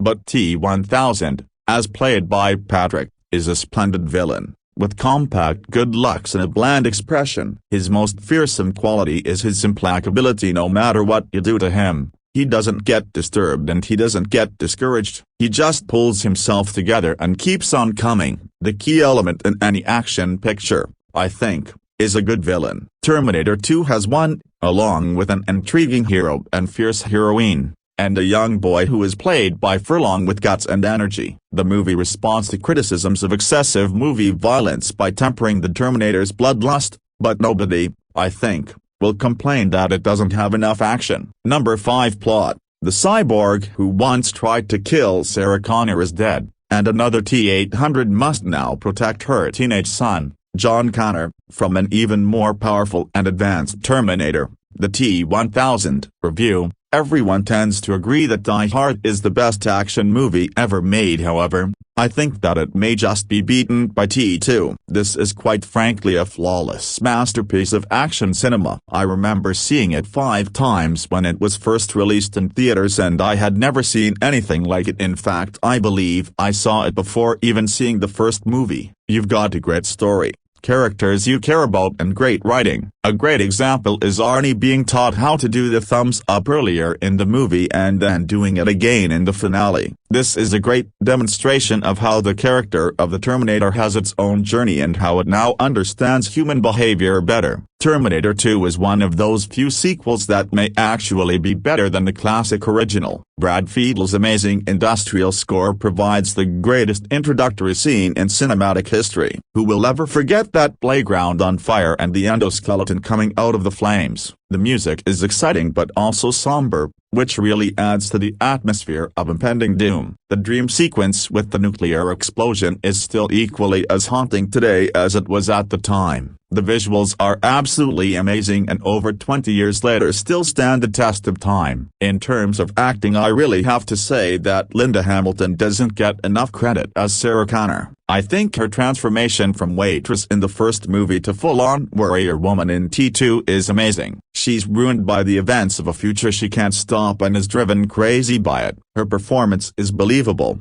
disturbing and sympathetic. Robert Patrick pretty much steals the movie as the liquid metal T-1000 sent through time to kill John Connor. He is cold, emotionless and utterly cool. Edward Furlong plays Connor as a smart-ass teen, and he has one scene which always bothered me. The scene where he finds out that the Terminator will do whatever he asks and then gets him to beat up the 2 guys who come over to help him. That always leaves a bad taste. I mean, they were there to help him, little prick. I guess it was to show how immature he was and that he had a long way to go before becoming this great military leader. That's the only flaw really. The movie is the reason why I fell in love with film in the first place, and I believe it was the first R-rated movie I saw in the cinema. When you go back and watch Terminator 3 and Salvation, although not bad films, they really are unnecessary. To me, Terminator 2 is a perfect film, so what was the point in trying to do better? Overall, it really is one of the greatest films of all time and will always be Arnie's finest hour. Number 6. Like everyone, I lose track of time these days. Some people react to that kind of limbo with comfort viewing that creates a familiar routine, like detective series or cooking shows. But I turn to a George H.W. Bush-era blockbuster about time travel and killer robots so I can feel a bit better about the world. The movie is Terminator 2, Judgment Day, and I know what you're thinking. What is so comforting about Arnold Schwarzenegger exchanging endless rounds of gunfire with a relentless liquid metal android? Why don't I just catch up on prestige television, say, or bask in the complete works of the Criterion Channel, which, full disclosure, I also do. First, let's make sure we're on the same page, since I'm hearing reports that this franchise may have several sequels. Terminator 2, 1991, is the one where Arnold's Terminator is sent from the future to protect the eventual savior of humanity, a 10-year-old named John Connor, Edward Furlong. Skynet,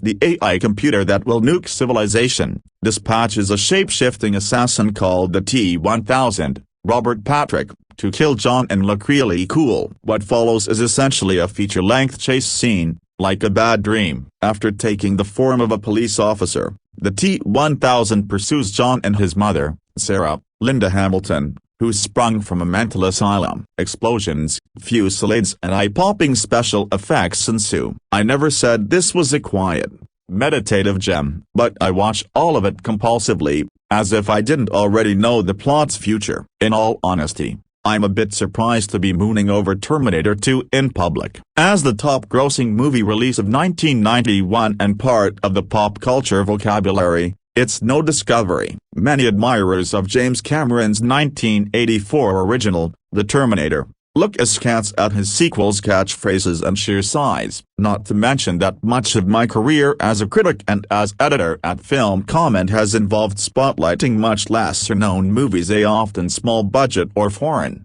very few starring Schwarzenegger. But if I may gratuitously quote Jean Renoir from The Rules of the Game, everyone has his reasons. Here are mine. It's reassuring to watch a movie where the stakes are apocalyptic at all times. After a day's hassles and ongoing catastrophes, I like to settle into my couch and watch a seemingly invincible Quicksilver angel of death hold the fate of humanity in the balance. The appeal is simple. I look at imminent nuclear Armageddon and the subsequent hopeless war with unfeeling, self-replicating machines who possess murderous capabilities that might as well be necromantic magic, and I think to myself, I guess things could be worse. You know where you stand in T2A, namely, on the brink of global annihilation and entirely dependent on the survival of a moody, erratic preteen whose hobbies include arcade games and credit card fraud. Some might object that the real world also faces ample mortal threats, pandemic and otherwise. Why subject oneself to this robotic unpleasantness to relax? Chamomile tea,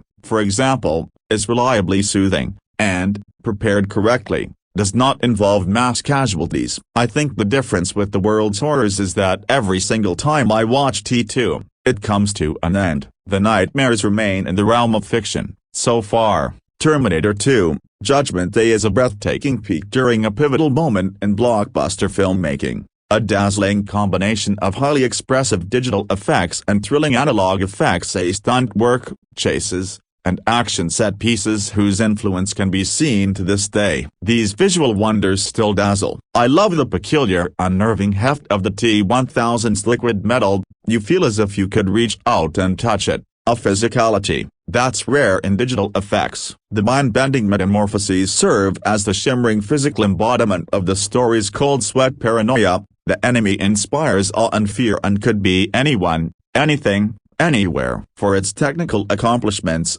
the movie went on to win 4 Academy Awards, out of 6 total nominations. It's a rare sequel with all pistons firing, when so many franchise installments today feel belabored and airless, including later Terminator visits. The personal touch enough about liquid metal. I love the energy and detail brought by the actors who populate T2. Patrick gives us one of cinema's very finest androids, a model of patient menace. Hamilton is a ferocious action hero, in a movie starring Schwarzenegger. Some quibble over her character's voiceover, but if I went through all that Sarah Connor does, I'd want to talk. 2. Furlong makes for a credibly awkward kid, and as the tech guru Miles Dyson, Joe Morton conveys the wholesome curiosity that unwittingly hastens doomsday. Finally, there are the not-perfect walk-ons, hapless people who cross paths with the unthinkable while getting coffee or answering the door. In my mind, they all get their own friendly Terminators who come back and save them,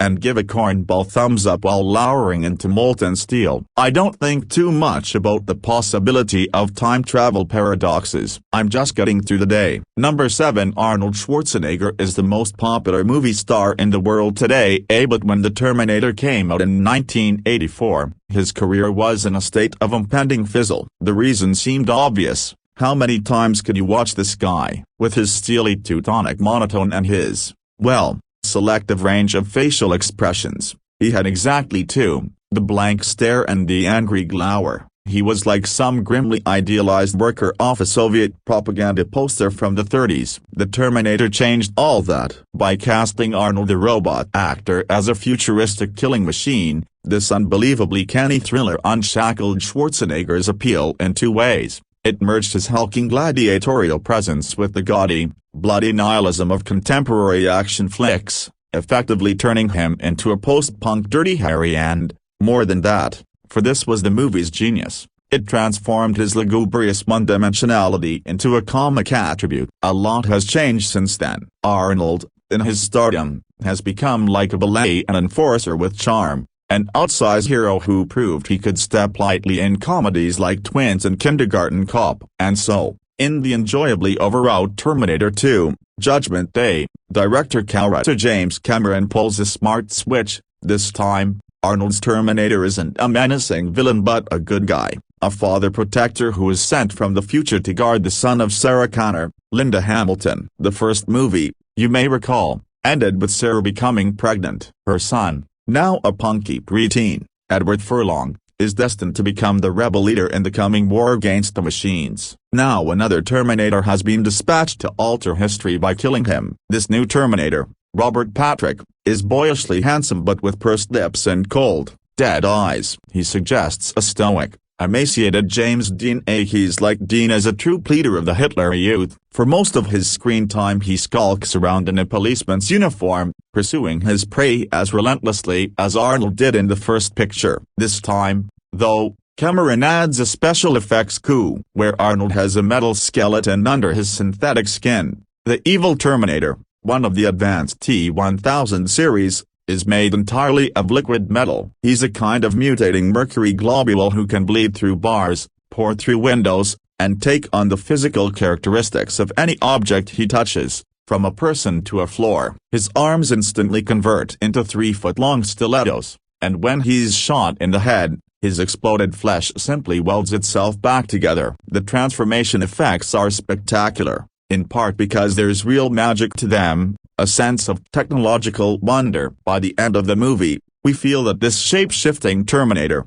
this sinister mass of chameleonic metal, has an identity all its own. I wish I could say the rest of the movie was as good. It's a solid thrill array, witty at times, and packed with extravagantly violent sequences in which helicopters, diesel trucks, and entire buildings are blown up with delirious gusto. Cameron, director of the first Terminator, Aliens, and the underrated deep-sea epic The Abyss, has become our reigning master of heavy metal action, yet he has obviously labored to make Terminator 2 a kick-ass fantasy with soul, a pop vision that taps into apocalyptic fears and yearnings. And compared to such visionary spectacles as RoboCop or the Mad Max films, it's really little more than a $90 million B-movie. The first hour has a genuine emotional pull. Sarah has been confined to a mental institution because she can't stop babbling about Terminators and the nuclear holocaust she knows will occur in 1997, when the automatic defense system set up by the United States, it's called Skynet, takes on a life of its own. Hamilton brings these scenes a raw anguish, especially when she stares down the Weasley Dr. Silberman, Earl Bone, whose bureaucratic manner is a form of petty sadism. But once she escapes and hooks up with her son and Arnold, the movie's narrative power leaks away. Cameron introduces the fantastically hokey idea that world-destroying computer technology could all be the creation of one relatively innocent scientist, Joe Morton. He almost makes the mistake of dropping the evil Terminator out of the picture for nearly an hour, while Sarah has elegiac nuclear nightmares in the desert. For a while, the movie loses its pace, its kinetic thrust. Even if it is fun to watch Arnold's Terminator get humanized, like a hulking Mr. Spock, by learning such catchphrases as "Hasta la vista, baby." The movie becomes a glorified countdown to the big blowout between the Terminators. When it's finally King Kong vs. Godzilla time, Cameron delivers the goods. The movie preserves the underlying joke of the original Terminator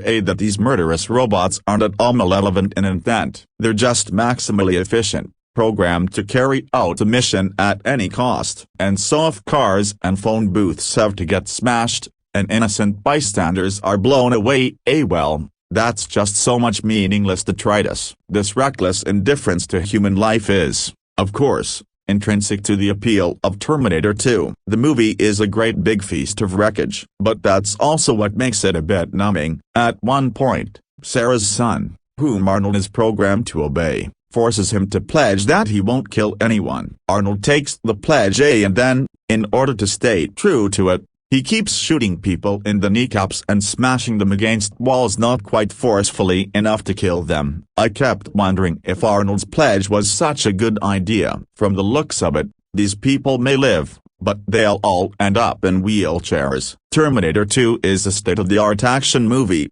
alright. It gets you thinking that the most reasonable thing might just have been to blow everyone away. B+ number 8. When it debuted in 1991, Terminator 2, Judgment Day blew the collective minds of action movie junkies and, well, everyone who enjoys movies. What size this production has, what innovation, and what crowd-pleasing excitement. Marked by its breakthrough special effects, an unending series of bravura action sequences, and clever narrative inversion of the 1984 original, the production sells itself. Arnold Schwarzenegger, then at the height of his popularity, plays the good guy this time around, protecting the future's rebel leader, John Connor, played by newcomer Edward Furlong. Linda Hamilton committed to her transformation into a ferocious survivalist and earned Oscar buzz for her performance. The new CGI technology renders an iconic movie villain, played by Robert Patrick, composed of liquid metal. And director James Cameron,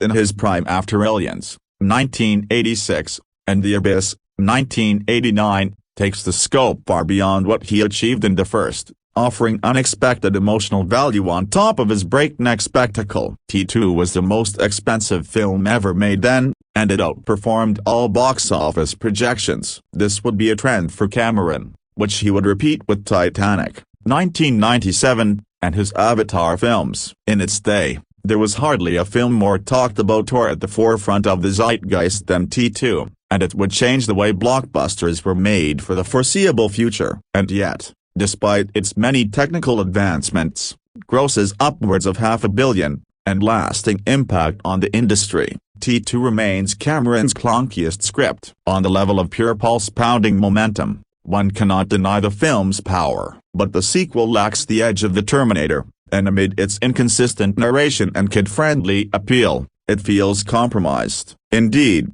Cameron made consolations for T2. An audience of young viewers had seen the Terminator on cable television and VHS, and when social critics decried the film's violence and Schwarzenegger's popularity in the youth culture of the 1980s, Cameron responded by softening the sequel. While still rated R, the T-800 does not terminate, it protects. I think of it as a violent movie about peace, Cameron told Newsweek. Worse, Cameron's desire to appeal to young people with his message leaves T2 marked by dreadful early 1990s signifiers that feel painfully forced upon revisitation. Consider the Bart Simpson-like phrases of the young John Connor, such as "no problemo" and "hasta la vista, baby," which serve as the film's comic relief and way of appealing to youngsters, or the nonsensical humor, "I need a vacation," the T-800 quips. More inspired is Cameron's ingenious idea to make the T-1000 look like an LA cop, a prescient choice after the world was rocked by footage of Rodney King's beating by the LAPD a few months before the sequel's release in July 1991. After the Terminator debuted to unexpected box office success,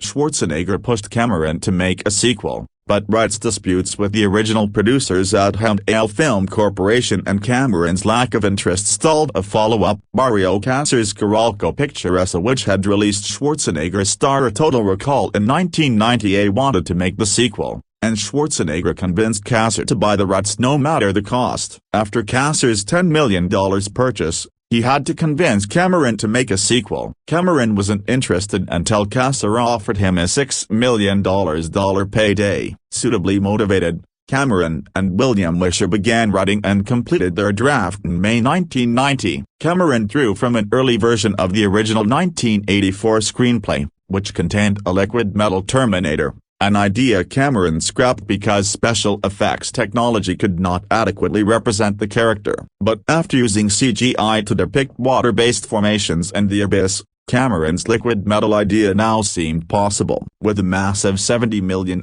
budget that eventually ballooned to $100 million, the original's cost was just over $6 million. The production began shooting the following October. It lasted until March of 1991. With much time spent on its Oscar-winning special effects and CGI implementation, the film would make $204 million at the U.S. box office alone, becoming the year's top earner. It was an unprecedented success on home video as well and developed an instant legacy for its epic action sequences. Cameron's initial disinterest in the production and payday mindset upon accepting the job comes through in what might be his most by-the-numbers script. In story structure terms, the basic outline follows its predecessor almost exactly. If it had been released today, Terminator 2, Judgment Day might even be called a reboot of the franchise, aside from its numeric title. Just as Cameron repeated several elements from Ridley Scott's Alien, 1979, while also deepening the mythology in his sequel, Aliens, the director duplicated several themes from the Terminator and expanded on them by adding layers to his basic outline, resulting in its case of sequelitis. Consider the parallels between the two films. In each, two time travelers, one bad and the other good, return to fight over John Connor's eventual rebellion against the supercomputer Skynet. Someone is deemed crazy by the same psychologist, the snide Dr. Silberman, played by Earl Bone, for their belief in Judgment Day. The Terminator says, "I'll be back," almost as if delivering the line exclusively to gratify the viewer. And then, in the industrial plant finale, all evidence of time-traveling robots is disposed of, quite conveniently. Despite these parallels to the Terminator, the story is tweaked just enough in T2 to keep it interesting. With the similarities written off as dramatic irony, these moments wink at the audience. So, too, do the sequel's more nonsensical callbacks to the original. Early on, when the T-800 takes sunglasses from a Hell's Angels biker, it's only so Schwarzenegger can replicate the Terminator's look from the first film for the viewer's delight, a look the character adopted to conceal its damaged eye. Here, the choice has no purpose except to appease the audience. The sequel opens with rebellious 10-year-old John Connor, whose biological mother Sarah is now locked up in a mental institution, raving about Judgment Day supposedly coming in 1997, when the artificially intelligent defense system Skynet wipes out most of humanity by launching a nuclear attack. A liquid metal-based Terminator, dubbed T-1000, which can morph its body into blades and change its appearance at will, sets out to kill John, the eventual resistance leader against Skynet's army of machines. In a role reversal, the film places the now archaic T-800 in the hero role to protect John from the T-1000. John learns that the Terminator must obey his orders, and he has some fun with that. Then, together, they break Sarah out of the asylum. Once they regroup and arm themselves, they resolve to stop Skynet at the source, enlisting Cyberdyne Systems engineer Miles Dyson, Joe Morton, exuding humanity in his few brief scenes, to help them stop Skynet before his company builds it. During the raid, the T-1000 shows up, and a chase ensues. Meanwhile, the Terminator becomes John's father figure and friend, leading to a sad end when, after disposing of the T-1000 in a metal works, the heroic cyborg asks Sarah to lower it into the vat of molten steel, removing all evidence of Terminators from the timeline. While one could discuss the story more thoroughly, it's best not to look too closely. This yarn unravels upon close inspection, beginning with another temporal paradox at the center. The Terminator introduced the temporal paradox by suggesting that Sarah's protector, Kyle Reese, Michael Biehn,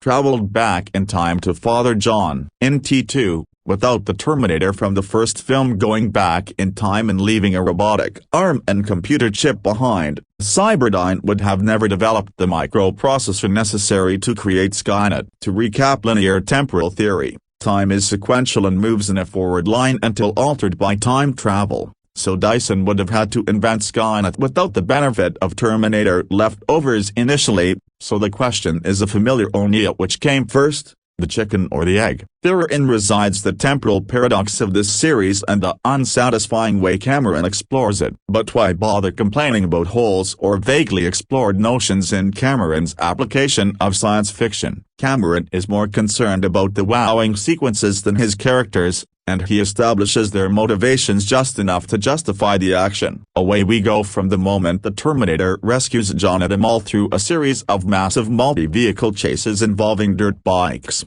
semi-trucks, tanker trucks, motorcycles, helicopters, and everything in between. Cameron has always excelled at building momentum and not slowing down until the end credits. His showmanship is legendary, his capacity for orchestrating mayhem unparalleled, and Terminator 2, Judgment Day is a prime example. His plotting thrusts the action into motion, and before the viewer knows how much time has passed, the film is over. Quite a feat, considering its 2.5-hour runtime. However, Cameron owes a large debt of gratitude to George Miller's The Road Warrior, 1981, for this sequel, as several car chase sequences seem directly inspired by those in Miller's film. For example, Cameron borrows the notion of one last bullet tumbling onto a moving car, and someone having to climb out to get it, from Miller's sequel. Though, along the way, there's far less death than in the original, as John teaches the Terminator that mindless killing is wrong. As a result,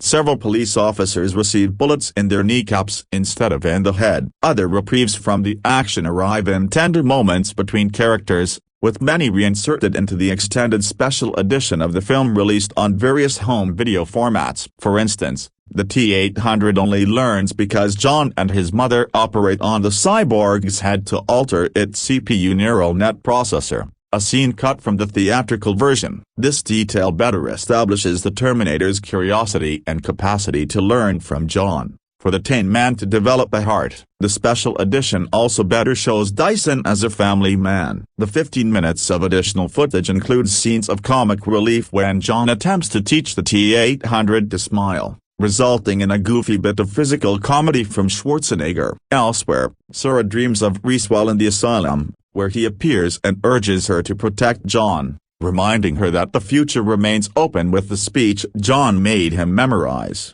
There is no fate but what we make for ourselves. These moments feel essential to the story structure and humanity of the characters, and they generally improve upon the theatrical version. Looking back, the sequel boasts a career-best performance for Hamilton, who agreed to return on the condition that Cameron make her crazy. The performer drew from her own experiences with mental illness and manic depression to give Sarah her unbalanced edge. She trained with ex-Israeli Commando Uzi Gal for a year to achieve the physicality and weaponry know-how for her fiery performance. But it's also a rather tragic turn. When finally faced with stopping Judgment Day by killing Dyson, she cannot go through with it despite her haunting dreams of a bleak future she has never seen. And about those dreams, these are strange details since Sarah has only been told about Judgment Day during her brief time with Reese. Her imagination, coupled with a mental breakdown, seems to have filled in the blanks quite vividly. Regardless, Hamilton goes beyond the limitations of her waitress-turned-warrior role from the original, and her best scenes occur in the asylum, where she clashes with the predatory staff and mounts an escape attempt before her son and his new guardian rescue her. However, Sarah's voiceover is a clunky device, conveying her fear of Judgment Day, her apprehension toward the Terminator's relationship with John, and in the end, her optimism for an uncertain future. But structurally, it's sad to have Sarah narrate the story since the narrative and filmmaking generally follow John's point of view for most of the movie, whereas Sarah's presence feels tertiary. The real protagonist of T2 is John Connor, at least for the first two-thirds, and casting him was arguably the biggest risk of the production. Furlong, a streetwise kid the casting director found at a Boys and Girls Club in Pasadena, had the naturalism and attitude required for the part. His father was unknown, and his mother was gone and uncle raised him, with plenty of real-life parallels. Furlong does well in the role, though Cameron's dialogue for John and understanding of children leaves much to be desired. But it's the relationships between the boy and the cyborg that Cameron sought to get right, and modeled after similar dynamics in Shane, 1953, and Old Yeller, 1957, where the boy forms a companionship before eventually losing said companion. Cameron wanted to bring the audience to tears over the loss of what was previously a killing machine, but he doesn't quite hit the mark. When the T-800 remarks, "I know now why you cry," before getting lowered into molten steel amid John's protests, only to flash a thumbs up, the response isn't tears but cringe. Whereas Cameron often achieves a pitch-perfect balance of sentimentality and action evidenced in Aliens, The Abyss, and Titanic, T2 falters in its earnest ambitions. While many scenes from the sequel would become ingrained into 1990s pop culture, T2 is most remembered for how its Oscar-winning special effects changed Hollywood. Earlier examples of shape-shifting in Willow,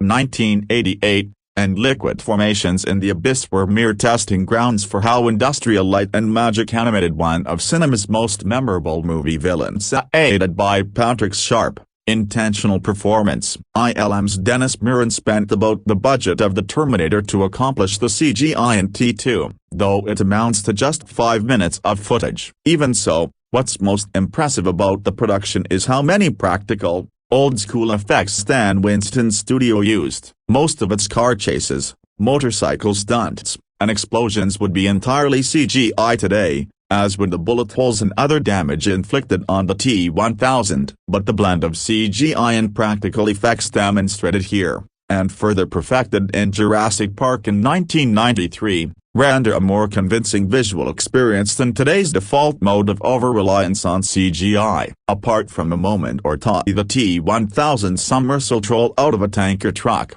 for instance, the sequel still looks incredible. Considering the director's stated ambitions for Terminator 2, Judgment Day, if Cameron hoped to instill a theme about the necessity for peace, the theme doesn't register. When violence looks this good, this groundbreaking, this thrilling, it's difficult to ignore the adrenaline rush and extract a lesson about the necessity for peace. But, similar to its predecessor, Cameron implants a warning about the dangers of technology and artificial intelligence. References to Skynet have become shorthand for the threat of AI gaining sentience and attacking humanity, but that hasn't stopped computer scientists from developing similar technology. Whatever its intended lessons, it's best to think of Terminator 2, Judgment Day as an engaging, impressive action movie laden with moments of melodrama and schmaltz. The unmeasurable amount of mayhem on screen remains impressive, leaving its ideas to be an afterthought, but it's more significant for other reasons, such as its technical advancements in filmmaking, its continued waves in the culture, and Cameron's ability to conceive and execute amazing action sequences. Number 9 each week. The Dissolve designates a movie of the week for staffers and readers to watch and discuss together. Feel free to pitch and or suggest your own discussion points. Exploitation film Noel, Terminator 2, Judgment Day cost an estimated $100 million to make in 1991. No less. But what I've always liked about the movie is that for all its shiny special effects, it still looks like a sequel to the first Terminator, which was a $6 million B-movie. James Cameron worked with Roger Corman in the late 1970s and early 1980s, and learned a lot of the tricks of low-budget filmmaking, such as finding cheap, empty locations rather than building sets. T2 has its share of undoubtedly costly locations, including the shopping mall where the T-1000 and T-800 first converge on John Connor, and the high-tech Cyberdyne Systems HQ. But just as much of the movie takes place in staple B-movie locations, a remote bar, a suburban house, featureless hallways, and the concrete banks of the LA River. The difference is that Cameron has the money to weave in more mythology, framing a simple chase story as part of something epic. But that doesn't change that Terminator 2 is still, in most of its particulars, a 1970s exploitation movie. And I don't mean that as a knock, because I love 1970s exploitation movies. Am I underselling what Cameron achieves here? Scott, you're not underselling it at all, Noel. If anything, That exploitation movie edge is what keeps the film from getting swamped by the somber messaging of its no-nukes agenda. T2 doesn't incorporate its socio-political elements with anywhere near the grace of a movie like RoboCop, but it certainly delivers the goods on the action front. And those real locations you mention are key to their impact. The fundamental issue with CGI is that it lacks gravity, which is why it's perfect for Gravity, a movie set in weightless spacia, but Cameron incorporates physical space so beautifully with virtual space that T2 almost becomes a new breed of action movie. One of the things I love about watching old exploitation movies is that the revealing of a setting at a certain place in time, think pre-Giuliani New York, for example, and Cameron turned T2 into a gritty document of early 1990s LA. On top of everything else, Keith, the film really emphasizes the way the underpopulated nighttime Los Angeles of low-budget movies can feel kind of haunted, doesn't it? Cameron was coming off the 1989 film The Abyss, which wasn't terribly successful financially, and received mixed reviews. Though I think it's an interesting film, and critical opinion has done a bit of a turnaround on it, there's a sense here of getting back to his roots. Not that T2 looks like it was cheap or easy to make, what Cameron directs as if he's trying to reclaim his old turf by making the biggest, loudest, and most exciting science fiction/action hybrid ever made, and with the same spirit as the first film, which was made partly guerrilla style because the production couldn't afford permits. It's a B-movie writ large. And I mean that as a high compliment. Matt, T2 looks like a blockbuster, but it still feels like an exploitation film. It turns its R rating with gritty, gruesome violence of the kind that would soon go almost completely out of fashion in big-budget summer movies. The T-1000's brutal killing of John Connor's foster dad, for example, impaling him in the milk carton he's holding with one of his shiny metal spikes, is the sort of in-your-face imagery more associated with the drive-in than the multiplex. Sarah Connor's dream sequence is another shocker. Children turning to ash before they're obliterated by a nuclear shockwave, and Connor's own flesh getting flayed from the bone until she's nothing but a shrieking skeleton. It's nightmarishly explicit in that way only an excessively gory exploitation film can be. The way Cameron marries those ferocious images with glossy special effects and mainstream-friendly action and comic relief is a big part of what makes Terminator 2 unique. Tasha, but it also feels like one of those 1970s exploitation films in that it spends so much time on the cheap stuff of the characters talking, or driving, or Sarah regarding her son from a distance while her purple prose analysis of the situation plays out in voice-over between the expensive sequences where cars get smashed or computer effects take over. T2 is a weird hybrid in many ways, given its pricey execution and Corman roots, and its careful positioning between the practical and CGI eras in terms of effects. But it's especially weird in that the pacing in the downtime is so languid and melancholy, as if Cameron was still responding to a Corman injunction to space out the money sequences as much as possibly, even though this film has a lot more money sequences than a Corman film could afford. And those scenes also sprawl out, which explains why this is a 137-minute movie. It's a 1990s movie still paced for the 1970s, in no hurry to zip past the chatty stuff to get to more explosions. Scott, James Cameron's relationship with technology is fraught with contradiction. No director has done more to advance computer effects in the movie as T2 wasn't just advanced for the time, it still looks better than the wave of CGI blockbusters that followed. Even now, but his concern over where science might lead us is the film's thematic backbone. While there's a difference between technology as Cameron is applying it as a filmmaker and technology as it might be applied to world-destroying robots, there's an underlying paranoia and distrust embedded in the film's attitude about this kind of scientific pursuit. If there's any real hypocrisy to the film, it's in the way Cameron fetishizes some types of destructive weaponry while decrying developments that might bring about other forms of mass destruction. Cameron's lecture on humankind's abhorrent violent tendency, a shot of little boys fighting in slow motion with toy Beretta is often hard to hear over all that cool gunplay. Is Cameron's view of technology more coherent than I give it credit for being, or is he trying to have his cake and eat it too? Noel. Well, it isn't just guns. The way the T-800 tells John Connor about the T-1000's ability to make its appendages all stabby makes him sound a little like a teacher in a 1950s juvenile delinquent movie, clucking his tongue over these kids today and their switchblades. Meanwhile, doesn't that T-1000 look cool when it stabs John's foster dad right through the milk carton? I don't know that any of this is hypocritical, so much as it's just indicative of who Cameron is. As recently as Avatar, Cameron was still revealing himself as one of those hippie geeks who came of age in the 1970s, reading blatantly allegorical science fiction novels and staring for hours at Roger Dean paintings. Fetishizing the natural and loving spaceships doesn't seem too contradictory, so why would hating the military but loving the hardware matter? If Cameron's a hypocrite, he's at least a consistent hypocrite. Many of his films fret about the dangers of technology run amok, while fetishizing much of that technology by placing it at the center of pulse-quickening action sequences created with cutting-edge visual effects. In True Lies, Arnold Schwarzenegger hunts down terrorists who've stolen a bunch of nuclear weapons, and in Avatar, the villains are the technologically advanced humans who want to despoil Pandora and steal its natural resources. In an interview a few years ago,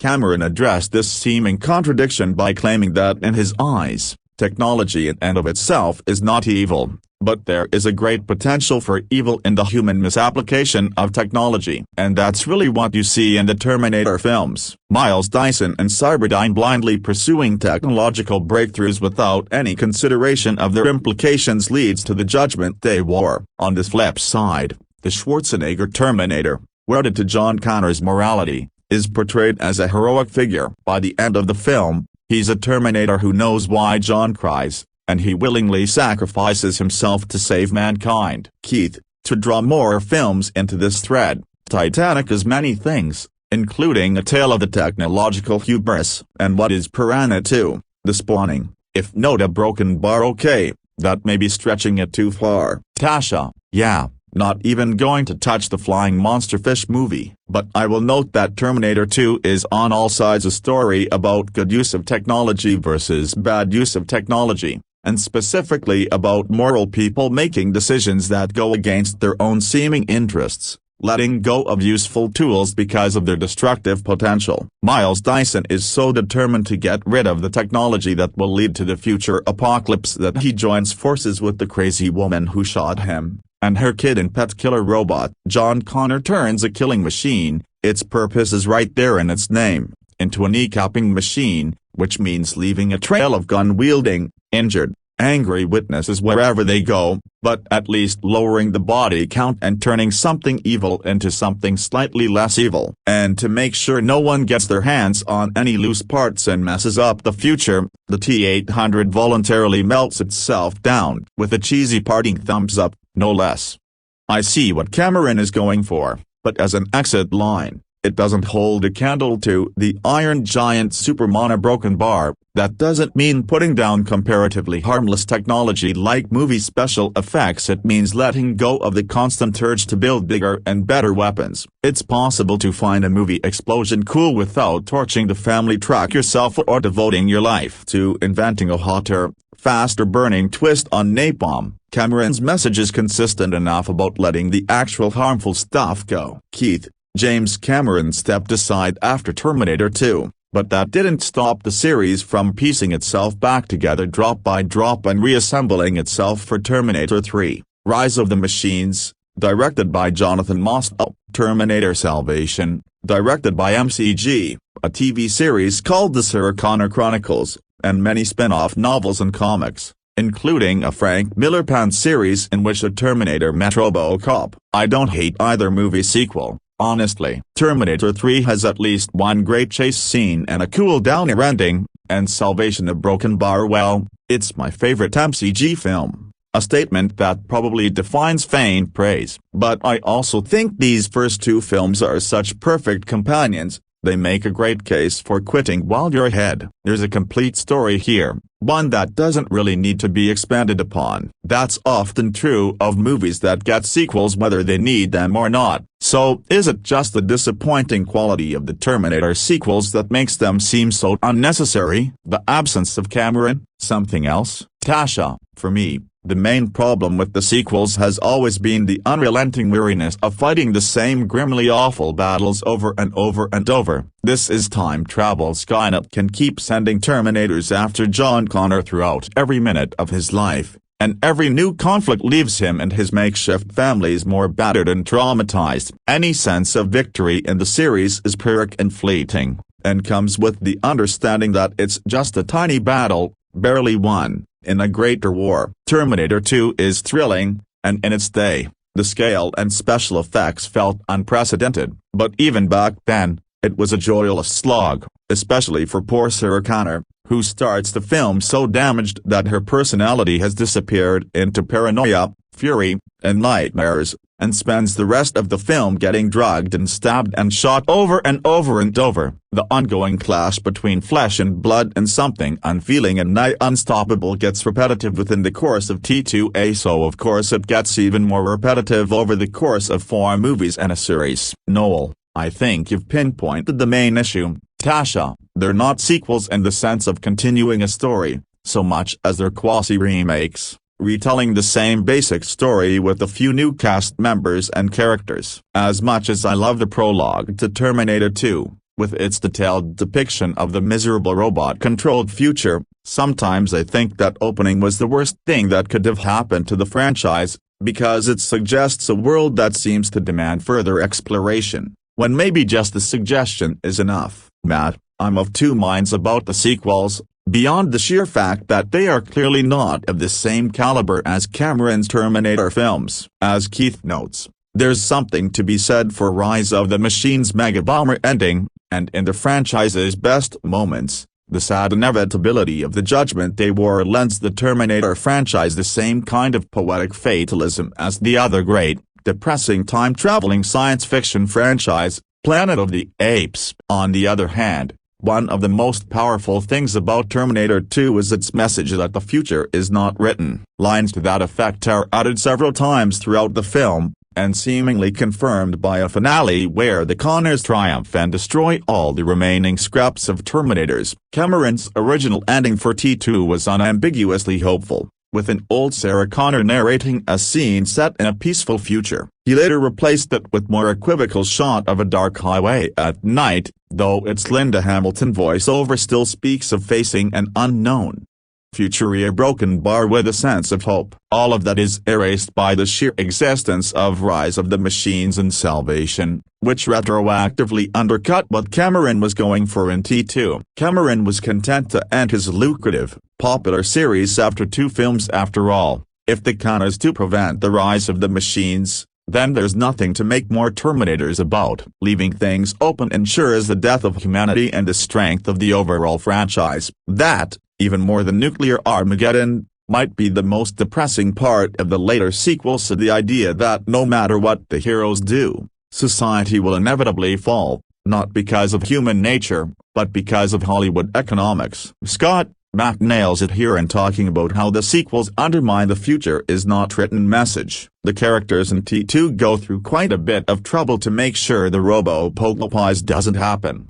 but that isn't enough. They also have to destroy the lab, and destroy the artifacts that might lead other scientists to the same place, and destroy the Terminator himself. These are all hard-won challenges with an unambiguous ending, seeing the threat emerge again in the sequel set or reboots, even if that's what we want to call. Emma is deflating in the extreme. Matt, if there's one part of Terminator 2 that looks dated, it's the film's old-school action scenes, which are built on unfashionable techniques like continuity editing and practical special effects. If there are 2 parts of T2 that look dated, the other one would be the cool 1990s lingo John Connor teaches the Terminator, but that's a conversation for another time. Also, chill out, dickwad. Terminator 2's visuals have held up remarkably well. The T-1000 is still one of the best computer-generated characters in movie history, but where the liquid metal Terminator still feels futuristic, the action in T2 gives off a throwback vibe,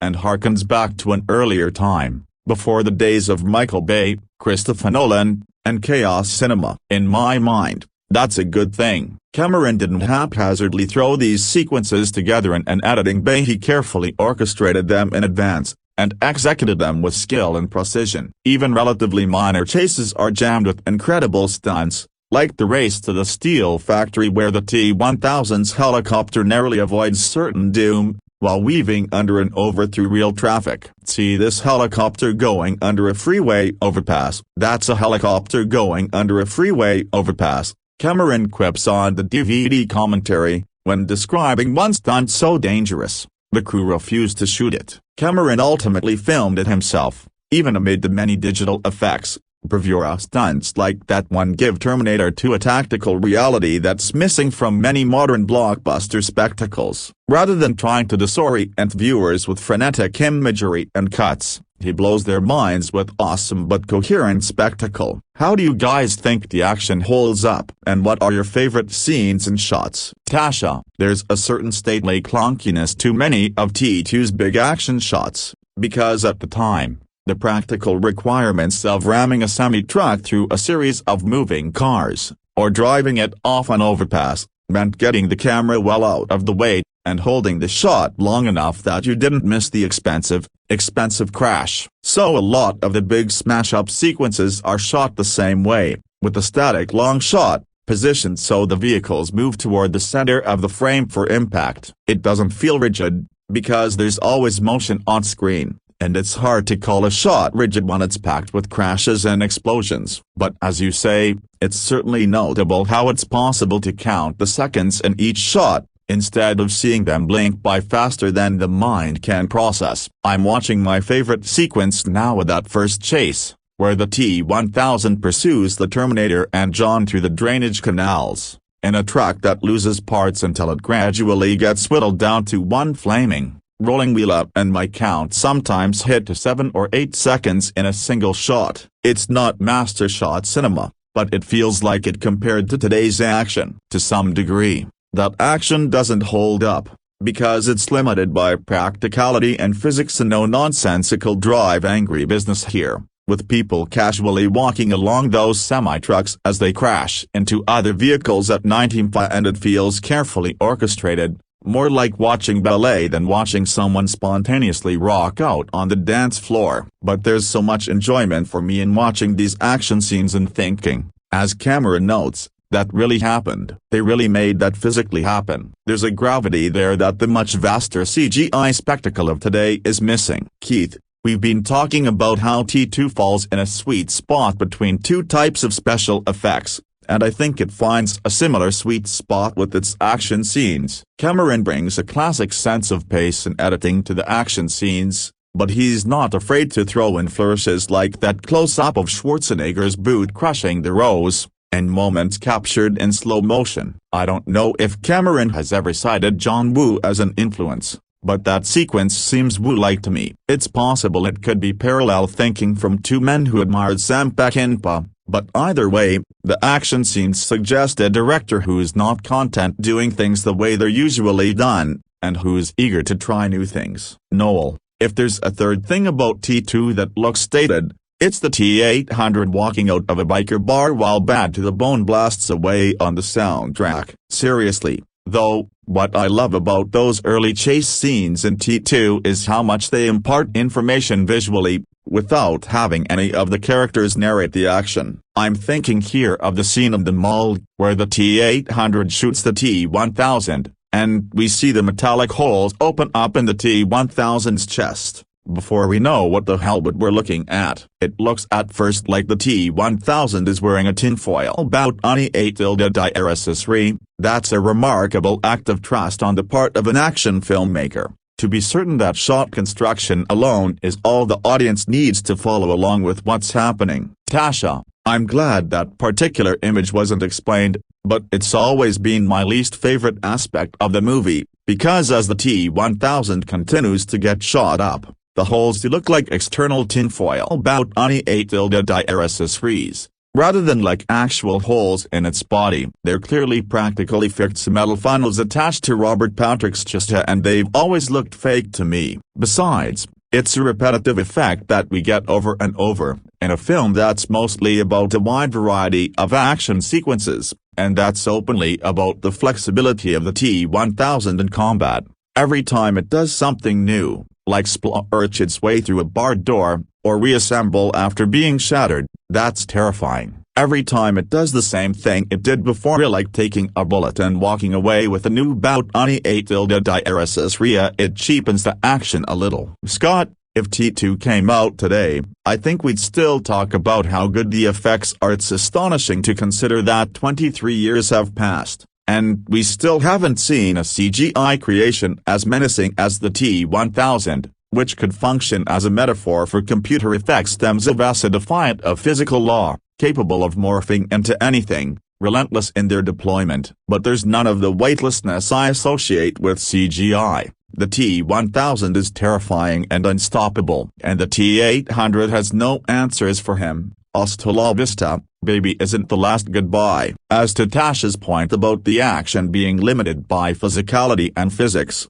these are the sorts of limitations that give action movies their impact. Without them, there's chaos cinema, which is the type of term that doubles as its own criticism. Tasha, we haven't talked at all about the human side of this film, which seems like a major oversight, because for all the explosions and killer robots, this is such a human-centric series. The first Terminator was a tragic love story, and T2 is a tragic family story, about a boy trying to protect his mother and hang on to the closest thing to a father figure that centered his life. After 1986's Aliens, action movies were suddenly aware of the power of the angry mama bear dynamic, and T2 wasn't the first or last film to seize on those lessons. But as far as I know, it's the only one to really psychoanalyze the mama bear, and show how her protective drive gets in the way of connecting to the child she's protecting, to the point where she actually abandons him in order to go commit murder. When she can't bring herself to kill her target to protect her family by destroying another family,